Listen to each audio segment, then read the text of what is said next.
সেই মুহূর্তটাকে উপলব্ধি করার চেষ্টা করুন। আমরা চলে যাচ্ছি আমাদের প্রথম অতিথির কাছে।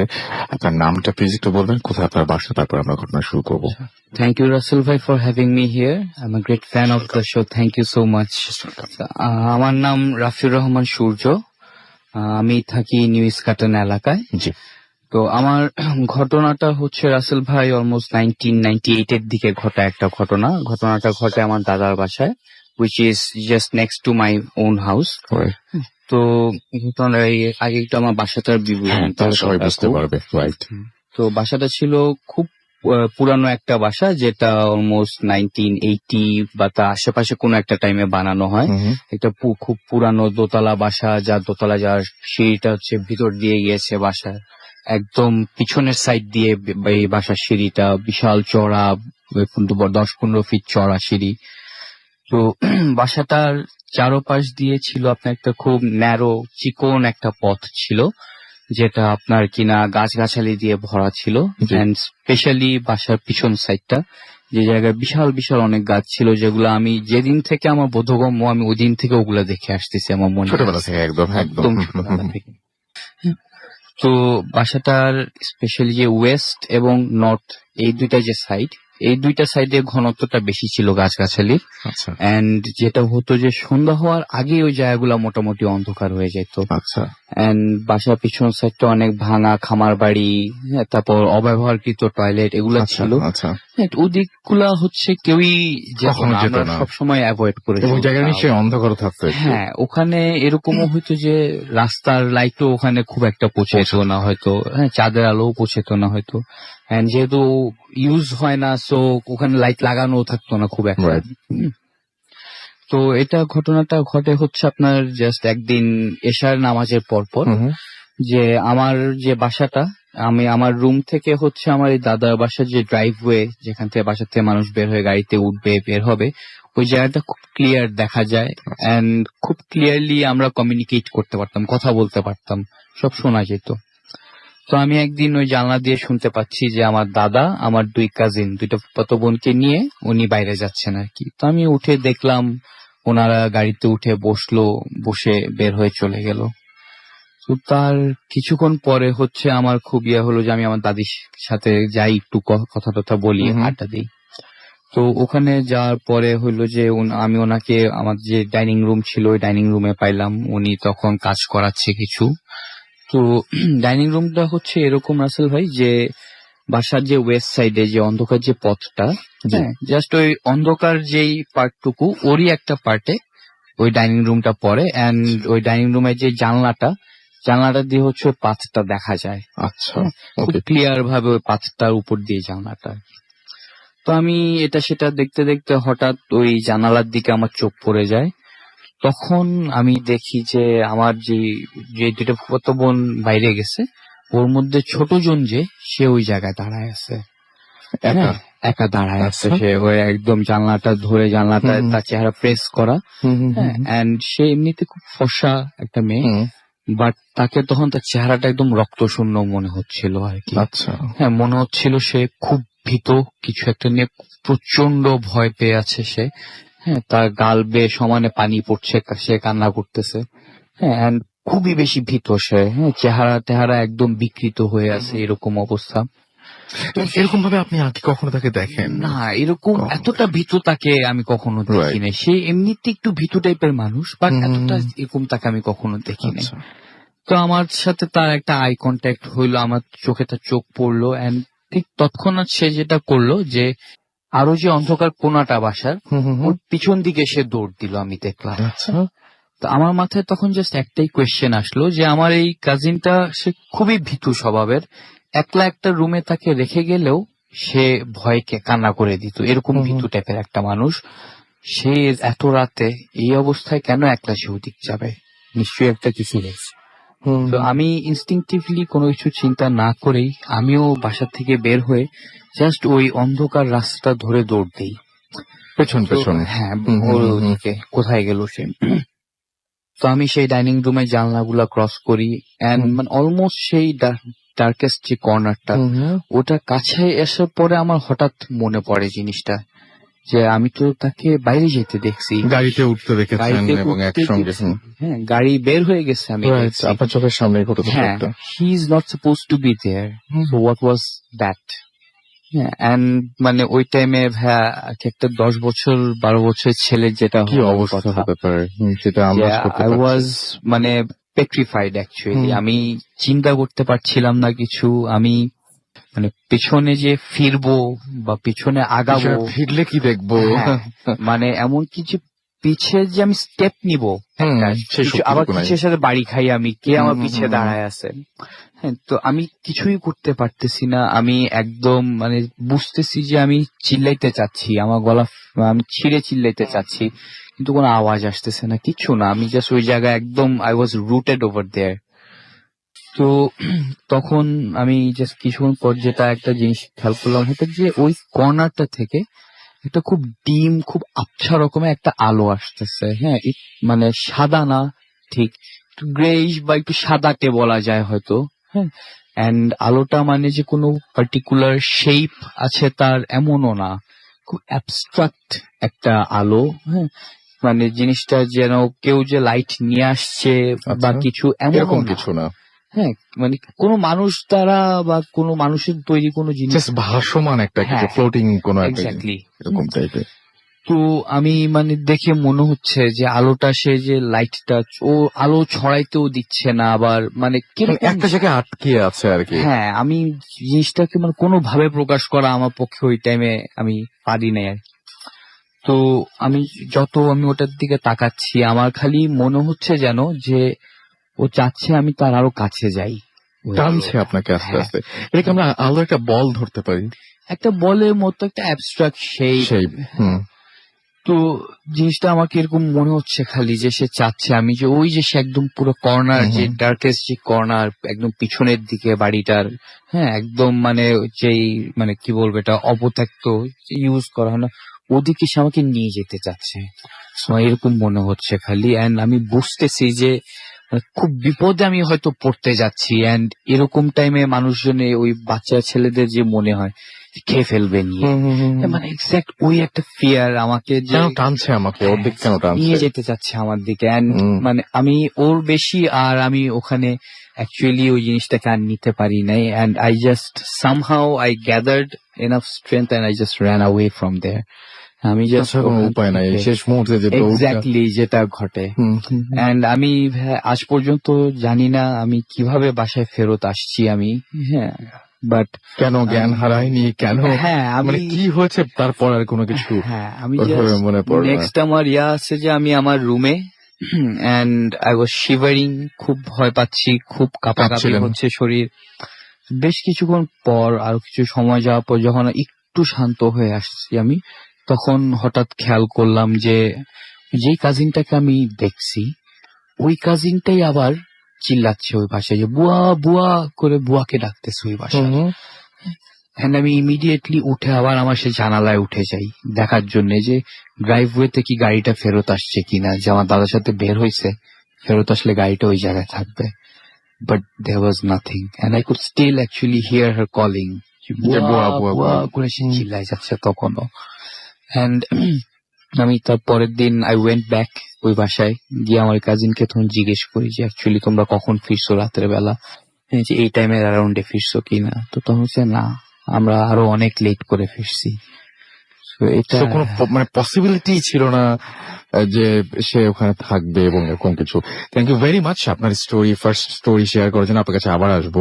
আমি একটা জিনিস আপনাদের একটু বলে রাখি, সেটা হচ্ছে যে এখন আপনার মনে প্রশ্নই আসতে পারে যে এরকম কোন একটা অ্যাবস্ট্রাক্ট কোন একটা কিছু যেটা উনি বললেন, বা এরকম শেপলেস কোনো কিছু আসলে কি দেখা সম্ভব? আপনার মনে হতেই পারে যে আপনার ঘরে কি এরকম ধরনের কোনো কিছুর উপস্থিতি আপনি কখনো টের পেতে পারেন। আমি পেতে পারেন সম্ভব কিনা সেটা বলবো না, একটু জিনিসটাকে অন্যভাবে আমরা ভাবি।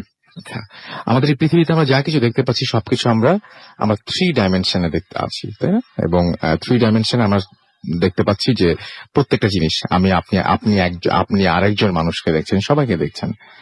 এরকমও তো হতে পারে যে কোনো ওয়ার্ল্ড, যে ওয়ার্ল্ডটা জাস্ট 2 ডাইমেনশন আছে।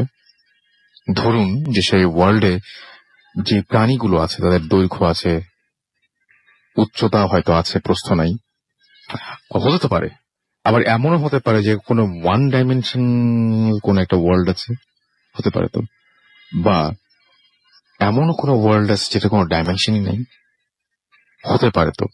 তাহলে আপনি চিন্তা করুন, যদি কোনোটার যদি দৈর্ঘ্য না থাকে, কোনোটা যদি প্রস্থ না থাকে, কোনোটা যদি উচ্চতা না থাকে, তাহলে সেই জিনিসগুলো কেমন হবে?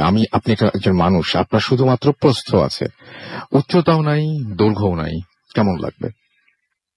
তো এই জিনিসগুলো আমরা অনেক সময় এক্সপেরিয়েন্স করে ফেলি, আমাদের কাছে খুব আশ্চর্য রকমের লাগে, বাট জিনিসগুলো তো অবাক করার মতো না। কিন্তু আমাদের চারপাশে প্রতিনিয়তই এরকম ধরনের ঘটনা ঘটতে পারে। এই মুহূর্তেও আপনি এরকম কোনো কিছু এক্সপেরিয়েন্স করে ফেলতে পারেন। সো আমাদের জানিয়ে দিন কেমন লাগছে আজকের এই এপিসোডটি। আনোয়ার এবং তার ওয়াইফ আফরিন খুলনা থেকে আমাদের লিখেছেন, ভালো হচ্ছে ভাইয়া, গো অ্যাহেড। আমাদেরকে সৃজনী রাজশাহী থেকে লিখেছেন, I love food FM and we love you too. আমাদেরকে মৃদুল আমাদের SMS করেছেন কুষ্টিয়া থেকে, স্টোরিটা দারুণ।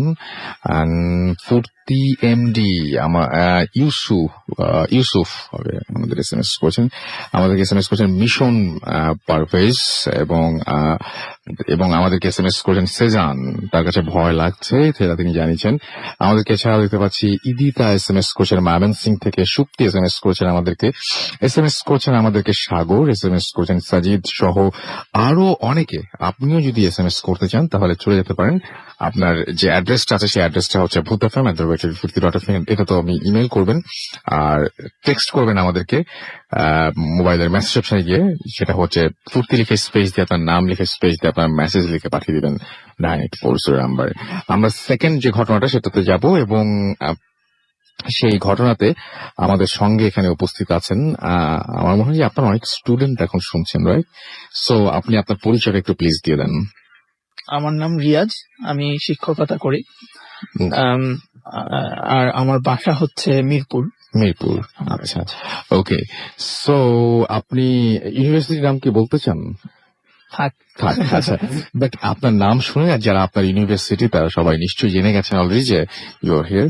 অ্যান্ড এখন যেটা করব সেটা হচ্ছে যে একটা ঘটনা শুনবো আপনার কাছ থেকে, এবং এই ঘটনাটা খুবই খুবই, আমি যখন পড়েছিলাম আমি খুব শিহরিত হয়েছিলাম, এবং আশা করছি যে ঘটনাটা সবার ভালো লাগবে। চলে শুনছি এখানটা। তো আমার এই ঘটনাটা ঘটেছিল আমার খালার সাথে। তো খালা আমেরিকা প্রবাসী, উনি দীর্ঘদিন ধরে আমেরিকায় থাকেন, তবে মাঝে মধ্যে উনি বাংলাদেশে আসেন আমার খালুর বিজনেসের কাজে। তো ওরকম একটা ট্যুরে উনি ওনার বান্ধবীদের নিয়ে ফয়েজ লেকে বেড়াতে গিয়েছিলেন। ওকে। তো ফয়েজ লেকে খুব সম্ভবত ওটা দুপুরের দিকে বা বিকালের দিকে হবে। ওনারা বেশ, ওনার বান্ধবীর কিছু ছেলে মেয়েও ছিল, আরো কিছু আত্মীয় স্বজন ছিল, সবাই মিলে ওনারা নৌ ভ্রমণে বের হন ফয়েজ লেকে। তো বেশ কিছুক্ষণ ভ্রমণের পরে যখন এটা বেশ ভিতরে চলে যায়, ওই সময় একটা খুব জোরে একটা ঘূর্ণিঝড় আসে, একটা টর্নেডোর মতো হয়, এবং এই টর্নেডোটা প্রবল এতই ছিল যে এটা ওনাদের যে নৌকা ওটাকে উল্টে দেয়, এবং বাতাসের তোড় এত বেশি ছিল যে অনেক বড় বড় স্রোতের সৃষ্টি করে আর কি ওই জায়গাটাতে আর কি। তো ওইরকম একটা পরিস্থিতিতে আমার খালার বয়স অনেক বেশি, উনি প্রায় 50 ঊর্ধ্ব বয়স, তাছাড়া শরীরও বেশ ভারী। তো ওই পানি এবং স্রোতের যে তোড় সেটা আসলে ওনার পক্ষে ধারণ করা খুব অসম্ভব হয়ে পড়ে ওই সময়। এবং শুধু তাই না, ওইখানে আপনার ওনার সাথে যারা ছিল তারা কেউই খুব একটা সামাল দিতে পারছিল না। তো খালা আমাকে বলছিলেন যে একটা পর্যায়ে ওনার এমন একটা পরিস্থিতি মনে হচ্ছিল যে উনি আর বাঁচবেন না, এবং উনি আমার খালুর কথা মনে করছিলেন, ওনার ছেলে মেয়েদের কথা মনে করছিলেন যে যেটা হয় তাদের সাথে হয়তো আর আমার দেখা হবে না। এরকম একটা পরিস্থিতিতে আউট অফ নোভার কোথা থেকে জানি একটা নৌকা চলে আসলো। আচ্ছা। কিন্তু মজার ব্যাপার হলো যে ওখানে কোনো নৌকা ছিল না আশেপাশে ছিল না। ওই সময় ওনাদের নৌকাটাই ছিল, আশেপাশে অন্য কোনো নৌকা ছিল না। তো যখন নৌকাটা আসলো ওনারা দেখলেন যে ওই নৌকার ভিতরে যারা ছিলেন তারা সবাই সাদা একটা পাঞ্জাবি ধরনের কিছু পরে আছেন, এবং তাদের যে মুখে সাদা দাড়ি, এবং তারা খুব দ্রুততার সাথে খালাদেরকে নৌকায় তুলে নেন ওইরকম একটা পরিস্থিতিতে। এবং সবচেয়ে আশ্চর্যের ব্যাপার হলো যে ওরকম ভারী মানুষ একজন, যেমন উনি তো বেশ বয়স্ক একজন মানুষ, ওনাকে ছোট একটা নৌকায় তুলতে যে পরিমাণ স্ট্রেস দিতে হয় তাতে নৌকা আসলে একটা সাইডে হেলে পড়ার কথা। কিন্তু মজার ব্যাপার হলো ওরা খুব ইফোর্টলেস ভাবে একেবারে তুলে easily ফেললো টান দিয়ে, yes. তাদেরকে তুলে ফেললো, এবং মনে হলো যে খুব হালকা তুলার কোনো বস্তু তারা উপরে তুলছে। মানে কোনো ওদের কাছে ওজনটা কোনো ব্যাপারই মনে হলো ব্যাপারই না। মনে হলো না। সবচেয়ে বড় কথা, নৌকাগুলো তো ছোট নৌকা, এই ধরনের একটা স্ট্রেস পড়লে ওটা উল্টে যাওয়ার কথা আসলে। হুম, হুম, হুম। যেটা আমরা মনে হয় আর কি বাস্তবে। তো এরকম কিছুই হলো না, এবং সবাইকে তারা খুব এফোর্টলেস ভাবে তুলে ফেললো। তুলে ফেলার পরে খালা লক্ষ্য করলেন যে ওই লোকগুলো যে ভাষায় কথা বলছে ওই ভাষা উনি জানেন না। রাইট। তো অনেকে আর্গু করতে পারেন চিটাগাংয়ের ভাষা খুব একটু স্ট্রেঞ্জ, মানে অনেক ডিফারেন্ট, যারা যারা যেটা থাকেন না তারা কিছু হয়তো লাগতে পারে, বাট কিন্তু তারপরেও এতটা না যে কিছুই বুঝবেন না। রাইট। তো এটা একটা আর আরেকটা কথা যেটা, সেটা হচ্ছে খুবই, আমি একটু বলে দিই, যদি চিটাগংয়ের ভাষায় কথা বলতেন তাহলে কিন্তু আপনাদেরকে বলতে পারতেন যে ওরা চিটাগংয়ের ভাষায় কথা বলছিল, আমি বুঝিনি। হ্যাঁ, সেটা কিন্তু না, না, উনি যে ভাষাটা সে ভাষাটা বোঝেনি। অজানা। অজানা। রাইট। এরপরে যেটা হয়েছে, যাই হোক, উনি মনে মনে ভেবেছেন যে বিরাট একটা উপকার করলো, সবচেয়ে বড় কথা তাই জীবন রক্ষা করার মতো। জি। তো উনি মনে ভেবেছিলেন কিছু টাকা পয়সা দিবেন এরকম স্বাভাবিক ভাবে, কিন্তু ওরা ওনাকে ওই সময় নিয়ে গেল পারে, এবং ওদেরকে নামিয়ে সাথে সাথে ব্যাক করলো। আচ্ছা। কোনো কথা বলারও সুযোগ দিল না, এবং তাদের সাথে কোনো ইন্টারাকশনের চেষ্টাও করলো না, সুযোগই দিল না। ওনারা ব্যাক করে চলে গেল আর কি।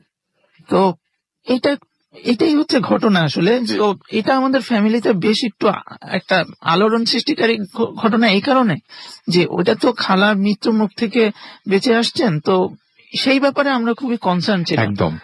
আর এইভাবে আচ্ছা, বেঁচে আসাটা খুব অদ্ভুত। অদ্ভুত। আমি শুধু একটা জিনিস জানতে চাই, সেটা হচ্ছে উনি যে ফিরে আসলেন, ফিরে আসার পরে ওনার কোনোদিন কোনো প্রবলেম হয়েছিল কিনা, বা স্বপ্নে হোক বা জেগে জেগে অনেক সময় মানুষ অনেক মানে হ্যালোসিনেট করে, অনেক কিছু হয়, কোনোদিন সেই ভদ্রলোকদের সাথে আবার দেখা হয়েছিল কিনা, স্বপ্নে বা যে কোনো ভাবে, বা তাদের এরকম আমি খালার কাছে শুনিনি, তারপরেও খালার সাথে বেশ কিছুদিন আমার দেখা নাই। হয়তো আমি পরে জিজ্ঞেস করলে জানতে পারবো। ডেফিনেটলি আপনি যদি জিজ্ঞেস করেন হয়ে এবং থাকে তাহলে অবশ্যই আমাদের জানান, এবার আমাদের শোনার আগ্রহ থাকলো। এবং খুবই অদ্ভুত একটা ঘটনা, যে ফয়েজ লেক, বিশেষ করে যারা চট্টগ্রামের মানুষ যারা এই মুহূর্তে শুনছেন, তাদের হয়তো অনেক মানে অদ্ভুত লাগবে না। আপনি 5টা পয়েন্ট দেখেন, খুবই আশ্চর্যজনক। প্রথম পয়েন্টটা হচ্ছে আশেপাশে নৌকা ছিল না। জি। এত কুইকলি একটা নৌকা চলে আসার কথা না। দ্বিতীয় হচ্ছে যে সবার গায়ে সাদা পোশাক, এটা একটু আনইউজুয়াল। 3 নাম্বার হচ্ছে যে সাদা দাড়ি, এটাও আনইউজুয়াল। 4 নাম্বার হচ্ছে সবচেয়ে আশ্চর্য, আমার কাছে যেটা সবচেয়ে আশ্চর্য মনে হয়েছে, সেটা হচ্ছে যে তাদের যে আপনার ইফোর্টলেস ভাবে তুলে ফেলা। হ্যাঁ, যেন এরকম ভাবে একটা মাছ তুললাম কখনো, হ্যাঁ, এরকম একটা ব্যাপার কারো কাছে যে এইভাবে তোলা সম্ভব। জি। এটা হচ্ছে 4 নাম্বার আশ্চর্য। একটা মানুষ যদি মিনিমাম, আমি ধরি যে একটা পূর্ণবয়স্ক মানুষ 50 কেজি যদি হয়, তারপরে তাকে এফোর্টলেসলি ভাবে তোলা পানি থেকে, বয়স্ক মানুষ, তাছাড়া ওনার বান্ধবীরাও বেশ স্বাস্থ্য একেবারে তুললেন, এবং রাইট, খুবই স্ট্রেঞ্জ, রাইট। সেটাই।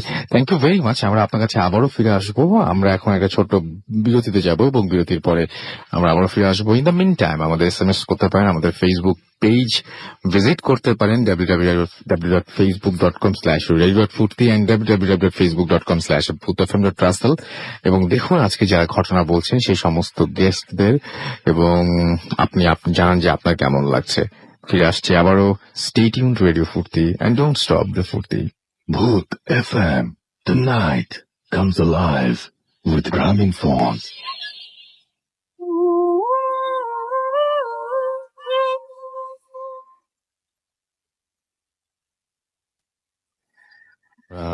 দেখতে পাচ্ছি যে এখন অলরেডি আমাদের যে ফেসবুক পেজ, সেখানে লিখছেন ভয় পেতে চাই, এখনই লিখছেন, এবং আমাদেরকে লিখেছেন যে উই আর উইথ ইউ, এটা হচ্ছে লিখেছেন নাসির। এছাড়াও আমি দেখতে পাচ্ছি যে আরো অনেকেই আমাদের এখানে কিন্তু কমেন্ট করছেন, এবং আমাদের এখানে দেখতে পাচ্ছি যে ভাই একটু পরও, আচ্ছা আপনার আপনার নামটা পড়তে বলছেন সম্ভবত অর্নিল না অমিল নাম আপনার, এবং এবং দেখতে পাচ্ছি যে আরো অনেকের নামই আমি পড়তে চাই ফেসবুকে, কিন্তু খুব অদ্ভুত অদ্ভুত নাম দিয়ে রাখেন আপনারা। সো যাই হোক, মানুষের চিন্তা অন্যদিকে চলে যায় নামগুলো শুনলে। মুস্তাফিজুর রহমান আমাদের এখানে লিখেছেন এবং তিনি স্টোরি ইমেল করতে চান।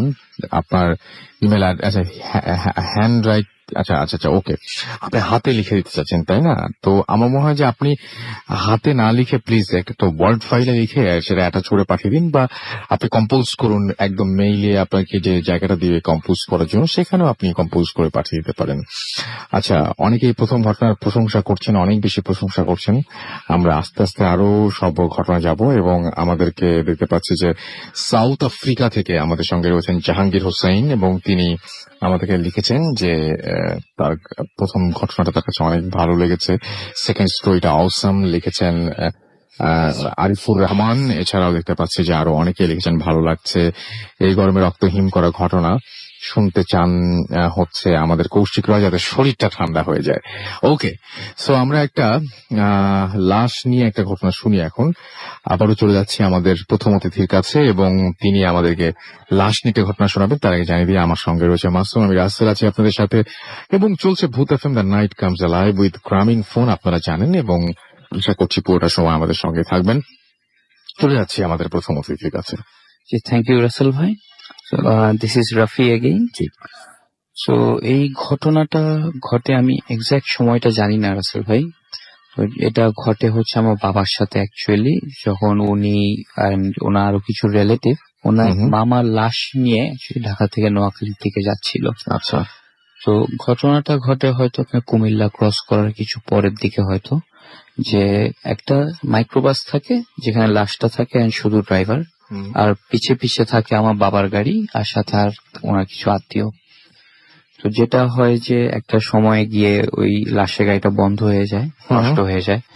তো তখন আমার বাবা, উনি অটোমোবাইল ইঞ্জিনিয়ার ছিলেন, উনি নিজে গিয়ে চেক করেন, এন্ড উনি কোনো কিছু নষ্ট কোনো ফল্ট পান না উনি। তো তারপরে আরো অনেকক্ষণ ওটা নিয়ে নাড়াচাড়া করার পরে, চেষ্টা করার পরে ওরা গাড়িটা স্টার্ট করতে সক্ষম হয়। যখনই ড্রাইভার জাস্ট গিয়ারটা দিয়ে গাড়ি টান দিবে, ওই সময় সে লক্ষ্য করে তার গাড়ির সামনে কিছু একটা যেন নাচছে।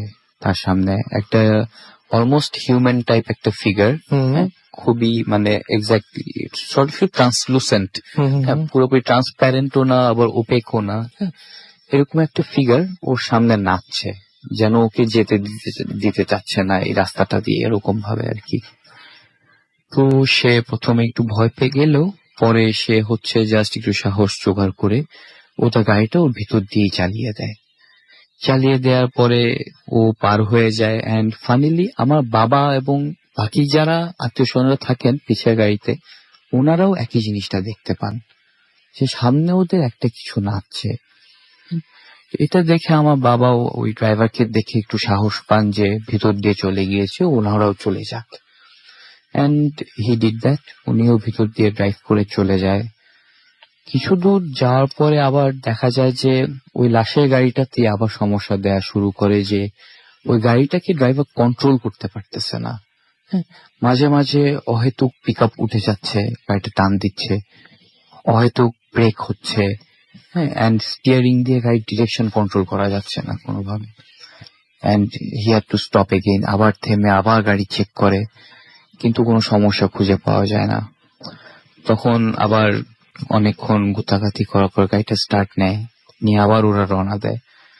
রওনা দেওয়ার কিছুক্ষণ পরে যে সামনের ড্রাইভার, সে আর কি একটা আওয়াজ শুনতে পায় পিছে, গাড়ির পিছন থেকে, যে কিছু একটা হয়তো ঝাঁকাচ্ছে, বা নাড়াচ্ছে, অনেক নাড়াচাড়া করা হচ্ছে, এরকম কিছু একটা। তো তখন ড্রাইভার প্রথমে অনেক ভয় পেয়ে সে গাড়িটা জাস্ট সাইড করে থামায়, সাইড করে গাড়ি থেকে বের হয়ে যায়। বের হয়ে গিয়ে গাড়ি থেকে দূরে গিয়ে দাঁড়ায় থাকে। সে ওই সাহসটাও জোগাড় করতে পারে না যে সে অ্যাকচুয়ালি গিয়ে চেক করবে যে কি ঘটতেছে ওই জায়গাটাতে ভেতরে, বিকজ হি নোজ যে ওখানে একটা লাশ আছে। এন্ড আনফর্চুনেটলি বাবার ওই রিলেটিভটার কিছু বদনাম ছিল যে উনি মানুষ হিসেবে খুব একটা ভালো ছিল না, আচ্ছা। একটু অত্যাচারী টাইপের ছিল। তো পরে আবার আমার বাবারা ওখানে পৌঁছানোর পরে দেখে যে ড্রাইভার ওখানে দাঁড়ায় আছে। কি হইলো, যায় ড্রাইভারের কাছে, বলে এই অবস্থা, ভিতর থেকে ধাক্কা ধাক্কি নাড়াচাড়া প্রচন্ড আওয়াজ পাচ্ছি, আমি কি হচ্ছে বলতে পারতেছি না। পরে ওরা যায়, গিয়ে দরজা খুলে দেখে যে না, মোটামুটি কোনো যা, সমস্যা নাই। হ্যাঁ ওরকমই, যা যেরকম ছিল ওরকমই আছে। তো পরে ড্রাইভারকে আর মানে একলা যাওয়ার জন্য সে কনভিন্স করতে পারে না আমার বাবা, পরে আরেকজন সাথে জয়েন করে। এন্ড আবার সে একই করে, যে রওনা দেয়, কিছু দূর যাওয়ার পরে আবার সেই একই আওয়াজ, গাড়ির পিছন থেকে ধাক্কা ধাক্কি, এবার আরো জোরে, মনে হচ্ছে যেন খুব ফিয়ার্স একটা কিছু মারামারি হচ্ছে হয়তো বা কিছু একটা। আবার ওরা দাঁড়ায়, এবার আর যে মানে ড্রাইভার যে সাইড হয়, এবার তাকে আর কোনোভাবেই রাজি করানো গেল না যে আসো দেখি পিছিয়ে কি সমস্যা। বাট যখন এবার ওরা গিয়ে খুলে দেখে, তখন ওরা দেখতে পায় যে অ্যাকচুয়ালি যে কফিনটা ছিল, ওইটা যে উপরে যে ঢাকনাটা পেরেক দিয়ে লাগানো থাকে, ওইটা খুলে এভাবে সাইড হয়ে আছে আর কি, অ্যাজ ইফ ওইটা কেউ ধাক্কা দিয়ে খুলছে বা কেউ ফোর্স করে খুলছে, এরকম ব্যাপারটা। বাট লাশটা ঠিক যেভাবে কাফনে পেঁচানো ছিল ঠিক ওভাবেই আছে, কোনো সমস্যা তো নেই ওখানে ইয়া হয় নাই, কিন্তু কফিনটা খোলা।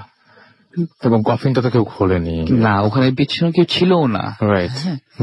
আবার তখন ওটাকে জাস্ট কোনোভাবে বসায় টসায়, এখন ড্রাইভারকে আর ফাইনালি কেউ রাজি করাতে পারে নাই অ্যাকচুয়ালি ওই গাড়িটা চালাইতে। পরে আমার বাবা নিজে ওই জায়গায় বসেন, অ্যাকচুয়ালি বসে নিয়ে পরে উনি ড্রাইভ করে নিয়ে যান। তো বাকি যাত্রা পথে অ্যাকচুয়ালি ওনারা তেমন কোনো প্রবলেম ফেস করে নাই আর কি। এটাই ঘটনা ছিল। Thank you very much. Rafi, আপনার আজকে কেমন লাগছে এখানে? খুবই ভালো লাগছে। এবং আজকে আপনার বার্থডে, আপনি এটা অনেক পরে বললেন, আমরা কেক কাটতে পারতাম। Happy birthday Rafi. এন্ড আশা করছি যে এই দিনটা অনেক আপনার মানে জীবনে প্রতিবারই অনেক সুন্দর হয়ে আসুক। থ্যাংক ইউ ভেরি মাচ এরকম একটা স্পেশাল দিনে আমাদের সঙ্গে থাকার জন্য। Thank you very much for this gift, for having me here Rasel ভাই। আমরা আসলে খুবই লাকি যে আপনাকে এরকম একটা দিনে আপনি আপনি আমি একটু আগে শুনলাম যে আপনার বাসায় লোকজন জেগে আছেন এখনো পর্যন্ত, আপনি যাওয়ার পর তারা ঘুমাবেন, এবং এরকম একটা স্পেশাল দিনে খুবই ন্যাচারাল। বাট আমরা কিছু করতে পারলাম না, কারণ আমি জানলাম একটু আগে। And thank you very much এরকম একটা সময় আমাদের সঙ্গে থাকার জন্য। Thank you so much. এবং আমার মনে হয় যে অনেকেই চাইতে পারে এরকম ভাবে বার্থডের দিনে আমাদের এখানে চলে আসতে পারেন। রাফি হচ্ছে আমাদের যে ফেসবুকে আমাদের যে ভূত এফএম এর পেজ, সেই পেজে বাম দিক থেকে 4 নাম্বার এবং ডান দিক থেকে 3 নাম্বার। সো আপনারা দেখতে পারেন উইথ ব্ল্যাক টি শার্ট রাফিকে, এবং আশা করছি যে আপনারা সবাই উইশ করতে চাইবেন, এবং সবার আমি মনে করি যে আপনার সামনের দিনগুলো এবং আজকের দিনটা অনেক অনেক অনেক সুন্দর যায়। Thank you very much. Okay fine, আমরা চলে যাব আমাদের রাফি প্রথম গল্প বলেছিলেন এবং থার্ড স্টোরি, মানে থার্ডে আবার সেকেন্ড স্টোরি বললেন। এখন আমরা চলে যাব আমাদের আবার সেকেন্ড যে গেস্ট রয়েছেন তার কাছে, এবং যিনি বেসিক্যালি একজন টিচার, বাট আজকে নিয়ে আসছেন দারুণ দারুণ কিছু ঘটনা এবং অসম্ভব সুন্দর কিছু ঘটনা। আমার কাছে তার যে ঘটনাটা, যিনি ফয়েজ থেকে যে ঘটনাটা বললেন, অসম্ভব সুন্দর লেগেছে আসলে। যাই হোক, মানে আপনি চিন্তা করুন যে হঠাৎ করেই সাহায্যের জন্য, আমি এরকম একজন খুব আমার মানে আমি খুব পছন্দ করি, বিশ্বাস করি, মান্য করি এরকম একজন মানুষের কাছে শুনেছিলাম যে আপনি যখন মন থেকে কোনো সাহায্য চাইবেন না, মানে যদি মন থেকে চান এবং আপনি যদি বিশ্বাস করেন, আমাদের মুশকিলটা হচ্ছে আমরা বিশ্বাস করতে পারি না। মনে করেন যে আপনি ভাবলেন যে এই মুহূর্তে আপনার সামনে, মানে আপনার এই মুহূর্তে আপনি আজকে যে কোনো একটা ব্যাপার, ধরেন যে আপনি এই মুহূর্তে আপনার 1 কোটি টাকা দরকার, এই মুহূর্তে দরকার, আপনি এই মুহূর্তে জিনিসটা চাইলেন, হয়তো আমাদের সৃষ্টিকর্তার কাছে আপনি চাইলেন, বাট আপনি ভেতর থেকে কতটা বিশ্বাস করতে পারেন যে এই মুহূর্তে আসলে চাইলাম আর পেয়ে যাব? তো ব্যাপারটা হয় কি যে আমাদের বিশ্বাসের মধ্যেও ঘাটতি থাকে, কিন্তু আমরা যদি বিশ্বাস করি তাহলে দেখবেন যে কে কখন কিভাবে কোন দিক থেকে সাহায্য করে আসছে বুঝতেও পারবেন না, এবং তাকে হয়তো জীবনে ওই প্রথম দেখেছেন, আর কোনোদিন দেখবেন না, ওটাই শেষ দেখা। তো এটা হচ্ছে তার কথা, এবং তার কথাটা আমি জাস্ট আপনাদেরকে বললাম। আমি কথাটা বিশ্বাস করি, আপনি যেটা চান সেটা যদি বিশ্বাস করে চান, তাহলে এরকম ঘটনা আপনার সাথে ঘটতে পারে। এবং নেচারের এই ক্ষমতাটা আছে, মানে আপনাকে স্যাটিসফাই করার মতন ক্ষমতা কিন্তু নেচারের আছে, এবং আমরা সেটা বুঝতে পারি না, আসলে ধরতে পারি না। এনিওয়েজ, আমরা তো ওই সময় হয়তো চেয়েছিলেন কারো সাহায্য, যে কেউ আসুক আমাদের বাঁচাক, এবং সেই মুহূর্তে চেনেন না, থাকার কথা না, কিন্তু ওইখানে একটা নৌকা, কিছু মানুষ চলে এসছেন এবং তাদের উদ্ধার করেছেন। হয়তো যে মুহূর্তে চেয়েছিলেন, যিনি বিপদে পড়েছিলেন, তিনি হয়তো সেই মুহূর্তে বিশ্বাসও করেছিলেন যে আমি চাইলে অবশ্যই আসবে। তো এরকম একটা ব্যাপার আমার কাছে মনে হয়েছে আর কি, যে আমার কাছে মনে হয় এবং আমি এটা বিশ্বাস করি। সবার বিশ্বাস এক রকম না, কিন্তু আমি এটা বিশ্বাস করি। আমরা চলে যাই আমাদের অতিথির কাছে। আপনার সেকেন্ড যে ঘটনাটা সেটা আমরা এখন শুনবো। আচ্ছা, আমার সেকেন্ড ঘটনাটা ঘটে আমার সাথেই। জি এটা খুব বেশি কমপ্লেক্স কোনো ঘটনা না, জি। খুবই সিম্পল। তারপরেও যেহেতু ঘটনাটা একেবারে আমার সাথেই ঘটেছে, আমি এটা জানিয়েছি আপনাদেরকে। জি তো এটা হয়েছিল, আমি শিক্ষকতা করতাম এই ইউনিভার্সিটিতে জয়েন করার আগে একটা কলেজে ছিলাম, এবং সেই কলেজে প্রতি বছর আমরা স্টাডি ট্যুরে যেতাম প্রায় 7 দিনের জন্য। আচ্ছা তো ওইরকমই একটা ট্যুরে আমরা প্রায় 150 স্টুডেন্ট এবং আমরা 5 জন টিচার, সাথে আমাদের একজন ট্যুর গাইড ছিলেন।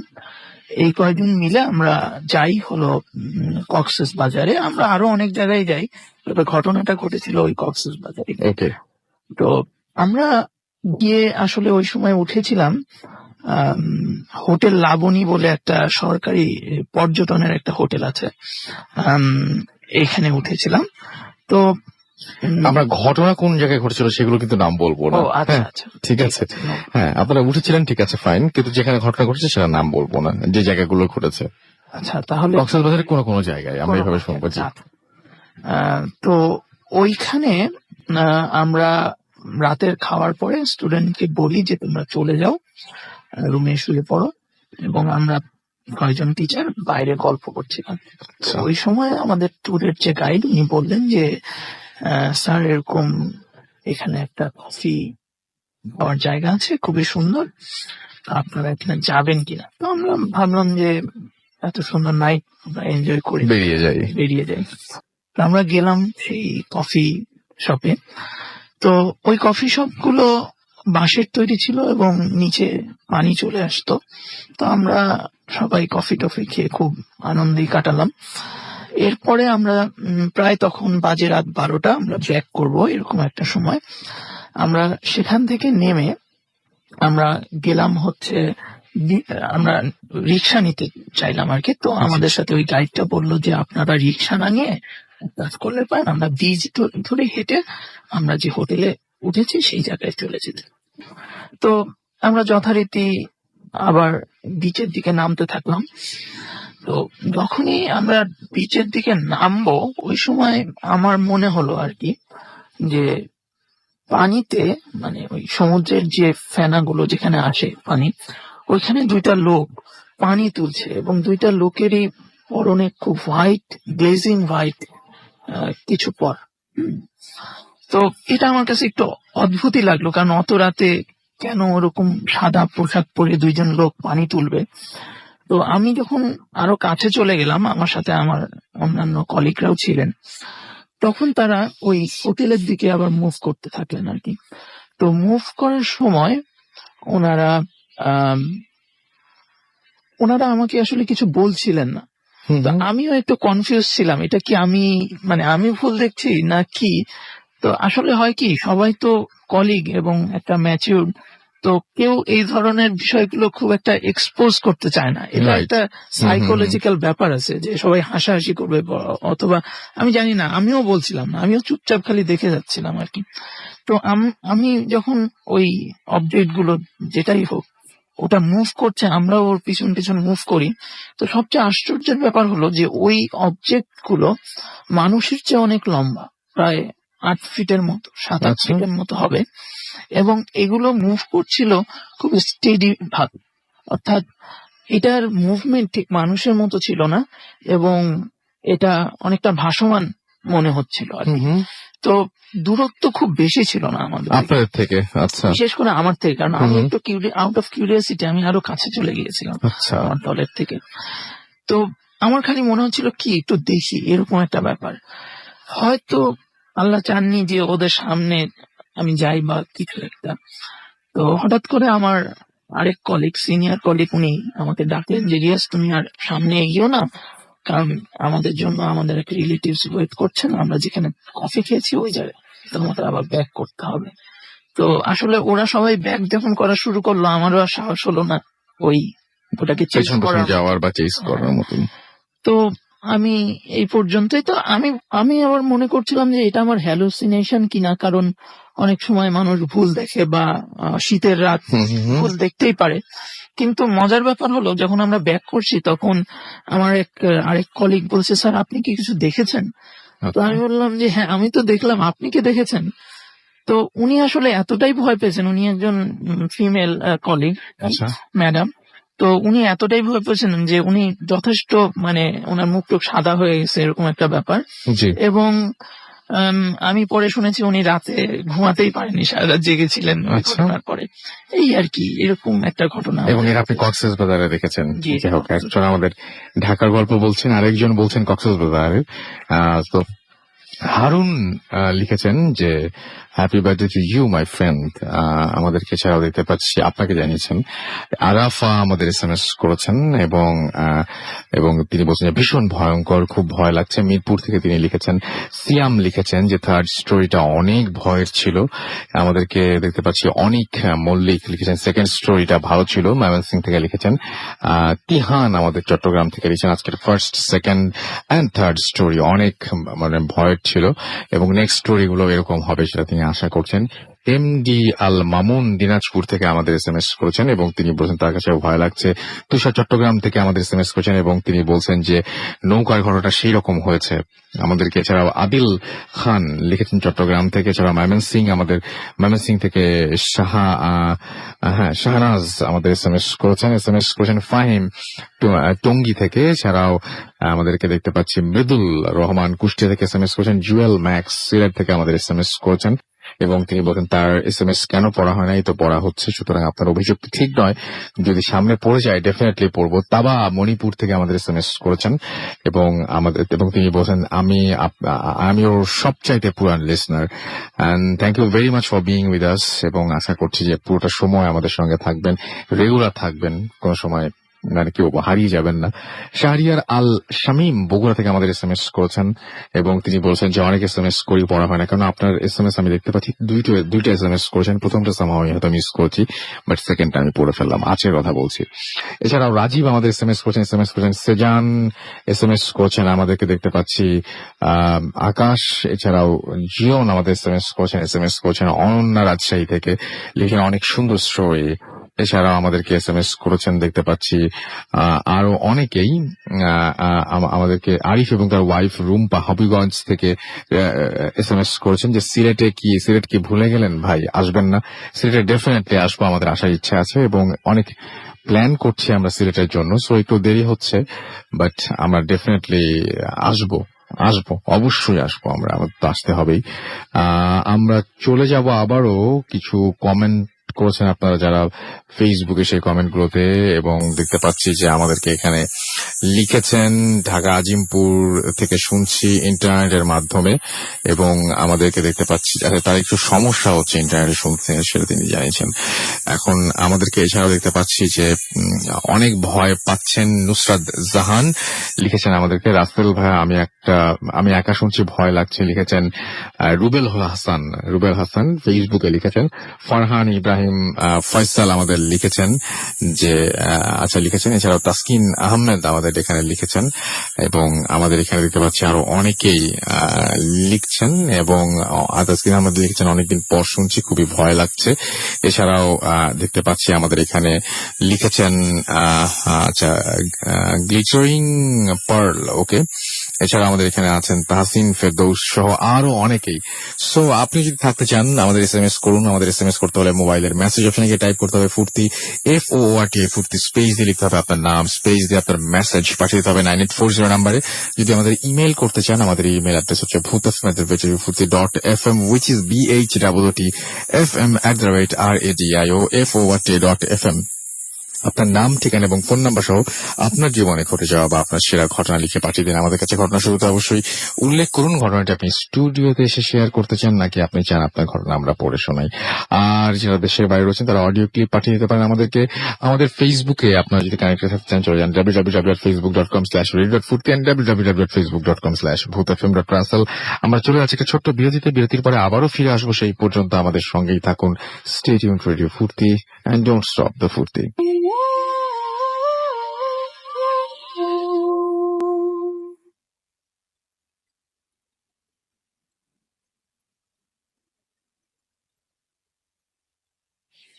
হ্যালো লিসেনার, আমি আদনান।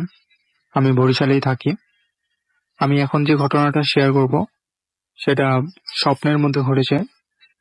জানি না আপনাদের কেমন লাগবে, কিন্তু ওই রাতে আমি বুঝতে পেরেছি মৃত্যুটা কত কষ্টের আর বেঁচে থাকার কতটা আনন্দের। আমি আর আমার এক ফ্রেন্ড বরিশালে ছোটখাটো ফটোগ্রাফি করি। আমাদের একটা স্বভাব হলো আমরা সময় পেলেই দূরে কোথাও ঘুরতে যাই। তো আমি যেটা দেখেছি, আমরা একটা এলাকায় ঘুরতে গেছি। তো এলাকাটার বর্ণনাটা দিয়ে নেই। হাইওয়ে পাশের একটা এলাকা, নির্জন পরিবেশে। তো ওখানে একটা হোটেল ছিল, অনেক সুন্দর হোটেলটা, 4 তলা। হোটেলটার রুমের একটা সাইড, মানে যে সাইডটা হচ্ছে রাস্তার ওয়াল, ওই ওয়ালটা ফ্লোর থেকে একদম সিলিং পর্যন্ত পুরোটাই গ্লাস দেয়া। আর নিচ থেকে একদম রাস্তা হোটেলটার পাশ থেকে। হোটেলটার বের হওয়ার পরে, মানে গেট থেকে বের হওয়ার পরে হাতের বাম দিকে গেলে পরে শহরের দিক এবং হাইওয়ে, আর ডান দিকে গেলে পরে ছোট্ট একটা গেট আছে, মানে একটু দূর সামনে গেলেই গেট আছে। গেটের পরে একটা মাঠ, মাঠটা ময়লা আবর্জনায় ভরা। আর একদম মাঠের শেষ প্রান্তে একটা বিল্ডিং আছে। বিল্ডিংটা 5 তলা, আর আশপাশে কোনো বিল্ডিং হয় না ওখানে, আর নাইও। এটা হচ্ছে ওই মোটামুটি একটা এলাকার বর্ণনা। আর যে হোটেলটার সামনে কয়েকটা চায়ের দোকান আছে। ওরকমের বড় কোনো দোকানও নেই, লোকজন খুব বেশি একটা থাকে না ওখানে। আমরা দুজন ওই হোটেলটাতেই উঠি। তো বিকেলবেলা আমি আর আমার ফ্রেন্ড একটু ফটোগ্রাফি করতে বের হই, নিজেদের ছবি তুলি। তখন একটা মেয়ে এসে আমাদের সাথে নিজে থেকেই কথা বলে। মেয়েটা আমাদের থেকে হয়তো 3-4 বছরের বড় হবে। তো সে এসে প্রথমে যে কথাটা বলে সেটা হচ্ছে আমরা প্রফেশনাল ফটোগ্রাফার কিনা আর ওয়েডিং করি কিনা। তো আমরা বললাম হ্যাঁ। তো সে আবার রিপ্লাই দিল যে আগামীকালকে তার ভাইয়ের বিয়ে আছে, আমরা কি ওখানে ওয়েডিং এর ফটোশুট করতে পারি না? তো আমরা চিন্তা করলাম যেহেতু ঘুরতে আসছি, প্লাস এখানে দিয়ে আমার কিছু টাকা পয়সা ইনকাম হয়, তো ভালোই। তো আমরা অন্য কোনো দিক চিন্তা ভাবনা না করে রাজি হয়ে যাই। বিয়েটা ছিল মাঠের পাশের ওই 5 তলা বিল্ডিংটাতে। এই বিল্ডিংটার আশপাশে আর কোনো বিল্ডিং নেই। তো আমরা পরদিন যথারীতি যেভাবে যাই আর কি, আমাদের ক্যামেরা ট্যামেরা নিয়ে এবার চলে যাই। বাড়িটা বেশ ভালো সুন্দর সাজানো গোছানো ছিল। ওদের বিয়েটা ছিল 5 তলাতে। তো আমরা যেভাবে করি সবার ছবি তুলতে শুরু করি। পেমেন্টের সাথে সাথে আমাদের কিছু গিফটও দেয়, আর রাতের খাবারটাও দিয়ে দেয়। সাধারণত কোনো ওয়েডিং এ এই ধরনের কিছু ঘটে না। তারপর আমরা আসি, ওইভাবে ওগুলো নিয়ে চলে আসি। এর পরদিন সকালবেলা ওই পথেই আমরা ঘুরতে যাই, আমি আর আমার ফ্রেন্ড। তো আমার ফ্রেন্ডটা ওই ফ্যামিলি থেকে নিয়ে কিছু উল্টাপাল্টা কথা বলে, মানে একটু ফান করে মজা করে কথাগুলো বলতেছিল। বাট কথাগুলো এতটা আস্তে ছিল যে আমি আর আমার ফ্রেন্ড ছাড়া আর কেউ শোনার কথা না। আশপাশে কোনো লোকজনও ছিল না। তো আমরা মাঠটা ক্রস করে একদম যখন গেটের কাছে চলে আসছি, তখন দেখি আপু গেটের সামনে দাঁড়ানো। তো আমরা আপুর সাথে কথা বলতে চাচ্ছিলাম, বাট আপু খুবই রাগিত অবস্থা ছিল, মানে প্রচুর রাগ হয়ে আছে। তো উনি বলতেছে যে আমরা কেন তার এবং তার পরিবার সম্পর্কে এরকমের কথা বলছি। আমরা আপুকে এটা বোঝানোর চেষ্টা করছিলাম যে যেটা বলা হয়েছে সেটা মজা করে বলা হয়েছে, এমন সিরিয়াস কিছুই না। কিন্তু আপু খুব রেগে যাচ্ছিল। তার রাগের মাত্রাটা এতটাই হয়ে গেছে যে তার চোখ দুটো রক্তের মতো লাল হয়ে গেছে। আমি অনেক ভয় পেয়ে যাই। আমি ওখান থেকে দৌড়ে পালিয়ে আসি। আমার ফ্রেন্ড ওখানেই থেকে যায়। আমি দৌড়তে দৌড়তে যখন হোটেলের নিচ পর্যন্ত চলে আসি, তখন হোটেলের দারোয়ান জিজ্ঞেস করছিল আমি কেন এইভাবে দৌড়াচ্ছি। তো আমি তাকে বললাম যে গতকাল ওই বিল্ডিং এ একটা ওয়েডিং করা হয়েছে, আর সেই ওয়েডিং এর যে আপু ছিল উনি আমাদের উপর একটু ক্ষিপ্ত হয়ে গেছে। তো আমি ভয় পেয়ে দৌড়াচ্ছি। দারোয়ান যথারীতি অবাক দৃষ্টিতে আমার দিকে তাকিয়ে রইলো এবং বলল, গত 8 বছর যাবত ওই বিল্ডিং এ কেউই থাকে না। আমি অবাক হয়ে যাই, কারণ গতকালই ওই বিল্ডিং এ আমি একটা ওয়েডিং শুট করে আসলাম। আমি জিজ্ঞেস করলাম, কেন 8 বছর যাবত ওই বিল্ডিং এ কেউ থাকে না কেন? তারপর উনি বলল, ওই বিল্ডিং এর যে মালিক, দুটো সন্তান ছিল, একটা ছেলে এবং একটা মেয়ে। ওনার ওয়াইফ মারা যাওয়ার পর উনি দ্বিতীয় বিয়ে করেন। এরপরে একটা সময় উনি নিজেও মারা যান। এরপরে ওই ছেলে এবং মেয়ের যে সৎ মা ছিল, সে ওদের উপর অনেক টর্চার করতো। তো একটা সময় ছেলেটার বিয়ে ঠিক হয়। যেদিন বিয়ে ওই দিন ছেলেটারও কোনো একটা জায়গা থেকে বাড়িতে আসার কথা ছিল, কিন্তু সকালবেলায় ওই সৎ মায়ের সাথে মেয়ের অনেক বড় রকমের একটা ঝগড়া হয়। এত বড়ই ঝগড়া হয় যে মেয়ে তার সৎ মাকে নিয়ে ছাদ থেকে ঝাঁপ দেয় এবং দুজন ওখানেই মারা যায়। আর বিয়েটাও ক্যান্সেল হয়ে যায়। এরপর আর বিয়েটা হয়নি। আমি এটা শুনে আরো বেশি ঘাবড়ে যাই। আমি সোজাসুজি আমার রুমে চলে যাই। রুমে গিয়ে আমি আমার ক্যামেরাটা বের করে একটু চেক করি। সব থেকে অবাক করার ব্যাপার হলো, ক্যামেরাটাতে ছবি ছিল, কিন্তু কোনো মানুষের ছবি ছিল না, শুধুমাত্র পুরোনো বিল্ডিংটার। 8 বছর পুরোনো যে বিল্ডিং হয়ে থাকে রুমের ভিতরে ওই রকমের ময়লা আবর্জনা, বাট আমরা বিভিন্ন অ্যাঙ্গেলের ছবি তুলেছি, যেমন একটা ওয়েডিং এর ছবি তোলা হয়ে থাকে ঠিক এমনই ছবি তোলা হয়েছে, কিন্তু সব পুরোনো বিল্ডিং, আসবাবপত্র, এইসবের ছবি তোলা হয়েছে। কোনো মানুষই ছিল না ওখানে। এটা থেকে আমি আরো বেশি ভয় পাই। তো আমি চিন্তা করলাম যে এখানে আর এক মুহূর্ত থাকবো না, যে করে হোক আমাকে বাড়ি ফিরতে হবে।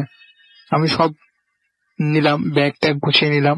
আমি যখন ব্যাগ ট্যাগ গুছিয়ে বের হবো, ঠিক তখন দেখি ওই আপুটা আমার রুমের সামনে দাঁড়িয়ে আছে, তার শরীরে রক্ত মাখা।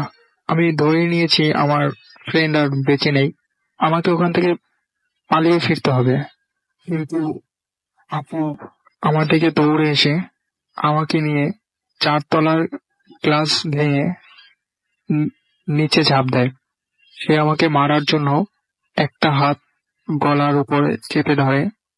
তখনই আমার ঘুমটা ভেঙে যায়। আমি প্রচুর পরিমাণে ঘামছিলাম। আমি বোঝাতে পারবো না ঠিক এই মুহূর্তটা কেমন অনুভব হচ্ছিল। আমি বারবার খেয়াল করছিলাম যে আসলে আমি জীবিত কিনা, আমি বেঁচে আছি কিনা। এমন স্বপ্ন আমি কোনোদিন দেখিনি। আমি সাথে সাথে আমার ফ্রেন্ডটাকে ফোন দিই, শুধু এতটুকুই বলি, তুই ঠিক আছিস? ও জিজ্ঞাসা করে, কেন, কি হয়েছে? জাস্ট আমি ফোনটা কেটে দেই। এরপর আমি যখন ওয়াশরুমে যাই, তখন যেটা দেখি সেটা হচ্ছে আমার গলার পরে আঙুলের ছাপ ছিল। বাট আমার মনে হচ্ছে সেটা হয়তো আমি ঘুমের মধ্যে আমার নিজের হাত থেকেই নিজের গলা চেপে ধরেছি, এই টাইপের কিছু একটা হতে পারে। But আমি ওই ফিলিংসটা কোনোদিনই ভুলতে পারবো না। মানুষ কষ্টের হতে পারে। আমি অনুভব করেছি মৃত্যুটা কতটা কষ্টের হতে পারে। এটা আপনাদের ভালো লাগবে কিনা সেটা আপনাদের ব্যাপার, বাট আমি আপনাদের সাথে শেয়ার করলাম।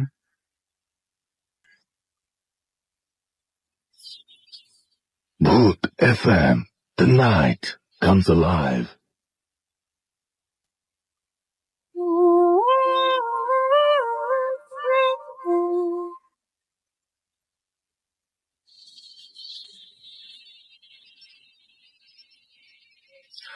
Yes, the night comes alive with গ্রামীণ ফোন শুনছেন সবসময় রেডিও 48.2 FM। আমি রাস্তাল আছি সাথে, আমার সাথে রয়েছে নাসির এবং আজকে অতিথি, এবং আপনাদের সবাইকে আরো একবার স্বাগত জানাচ্ছি। এবং সেই সাথে আমরা একটা স্টোরি এখন পড়ে শোনাতে যাচ্ছি আপনাদেরকে, এবং সেই স্টোরিটা আমাদের পাঠিয়েছেন ইভান ফ্রম খুলনা। তারপর তার মোবাইল নাম্বারটা দিয়ে দিয়েছেন আমাদেরকে। অনেকবার স্টোরি পাঠিয়েছেন আমাদেরকে গত সপ্তাহে, তো আমি এই স্টোরিটা ভাবলাম যে আপনাদের শুনিয়ে দিই। লিখছেন যে আসলে সরি, আমি বাংলায় লিখতে পারি না। এবং আমাদেরকে তিনি লিখেছেন, হ্যালো রাসেল ভাই, আসসালামু আলাইকুম। আমি জানি আপনি সব সময় ভালোর দলে। ভূত এফএমের একজন আমি রেগুলার শ্রোতা এবং আমি আপনাদের কোনো প্রোগ্রামই মিস করি না। আজ আমি আমার বাবার সাথে ঘটে যাওয়া একটা ঘটনা বলবো, ভালো লাগলে পড়ে শোনাবেন। এবং রাসেল ভাই, আমার ঘটনাটি যে কারো কাছে খুবই অবিশ্বাসযোগ্য, মানে বিশ্বাসযোগ্য হয়তো মনে হবে না, কিন্তু ঘটনাটি পুরোপুরি সত্য, কারণ আমার বাবা কখনো মিথ্যা বলে না।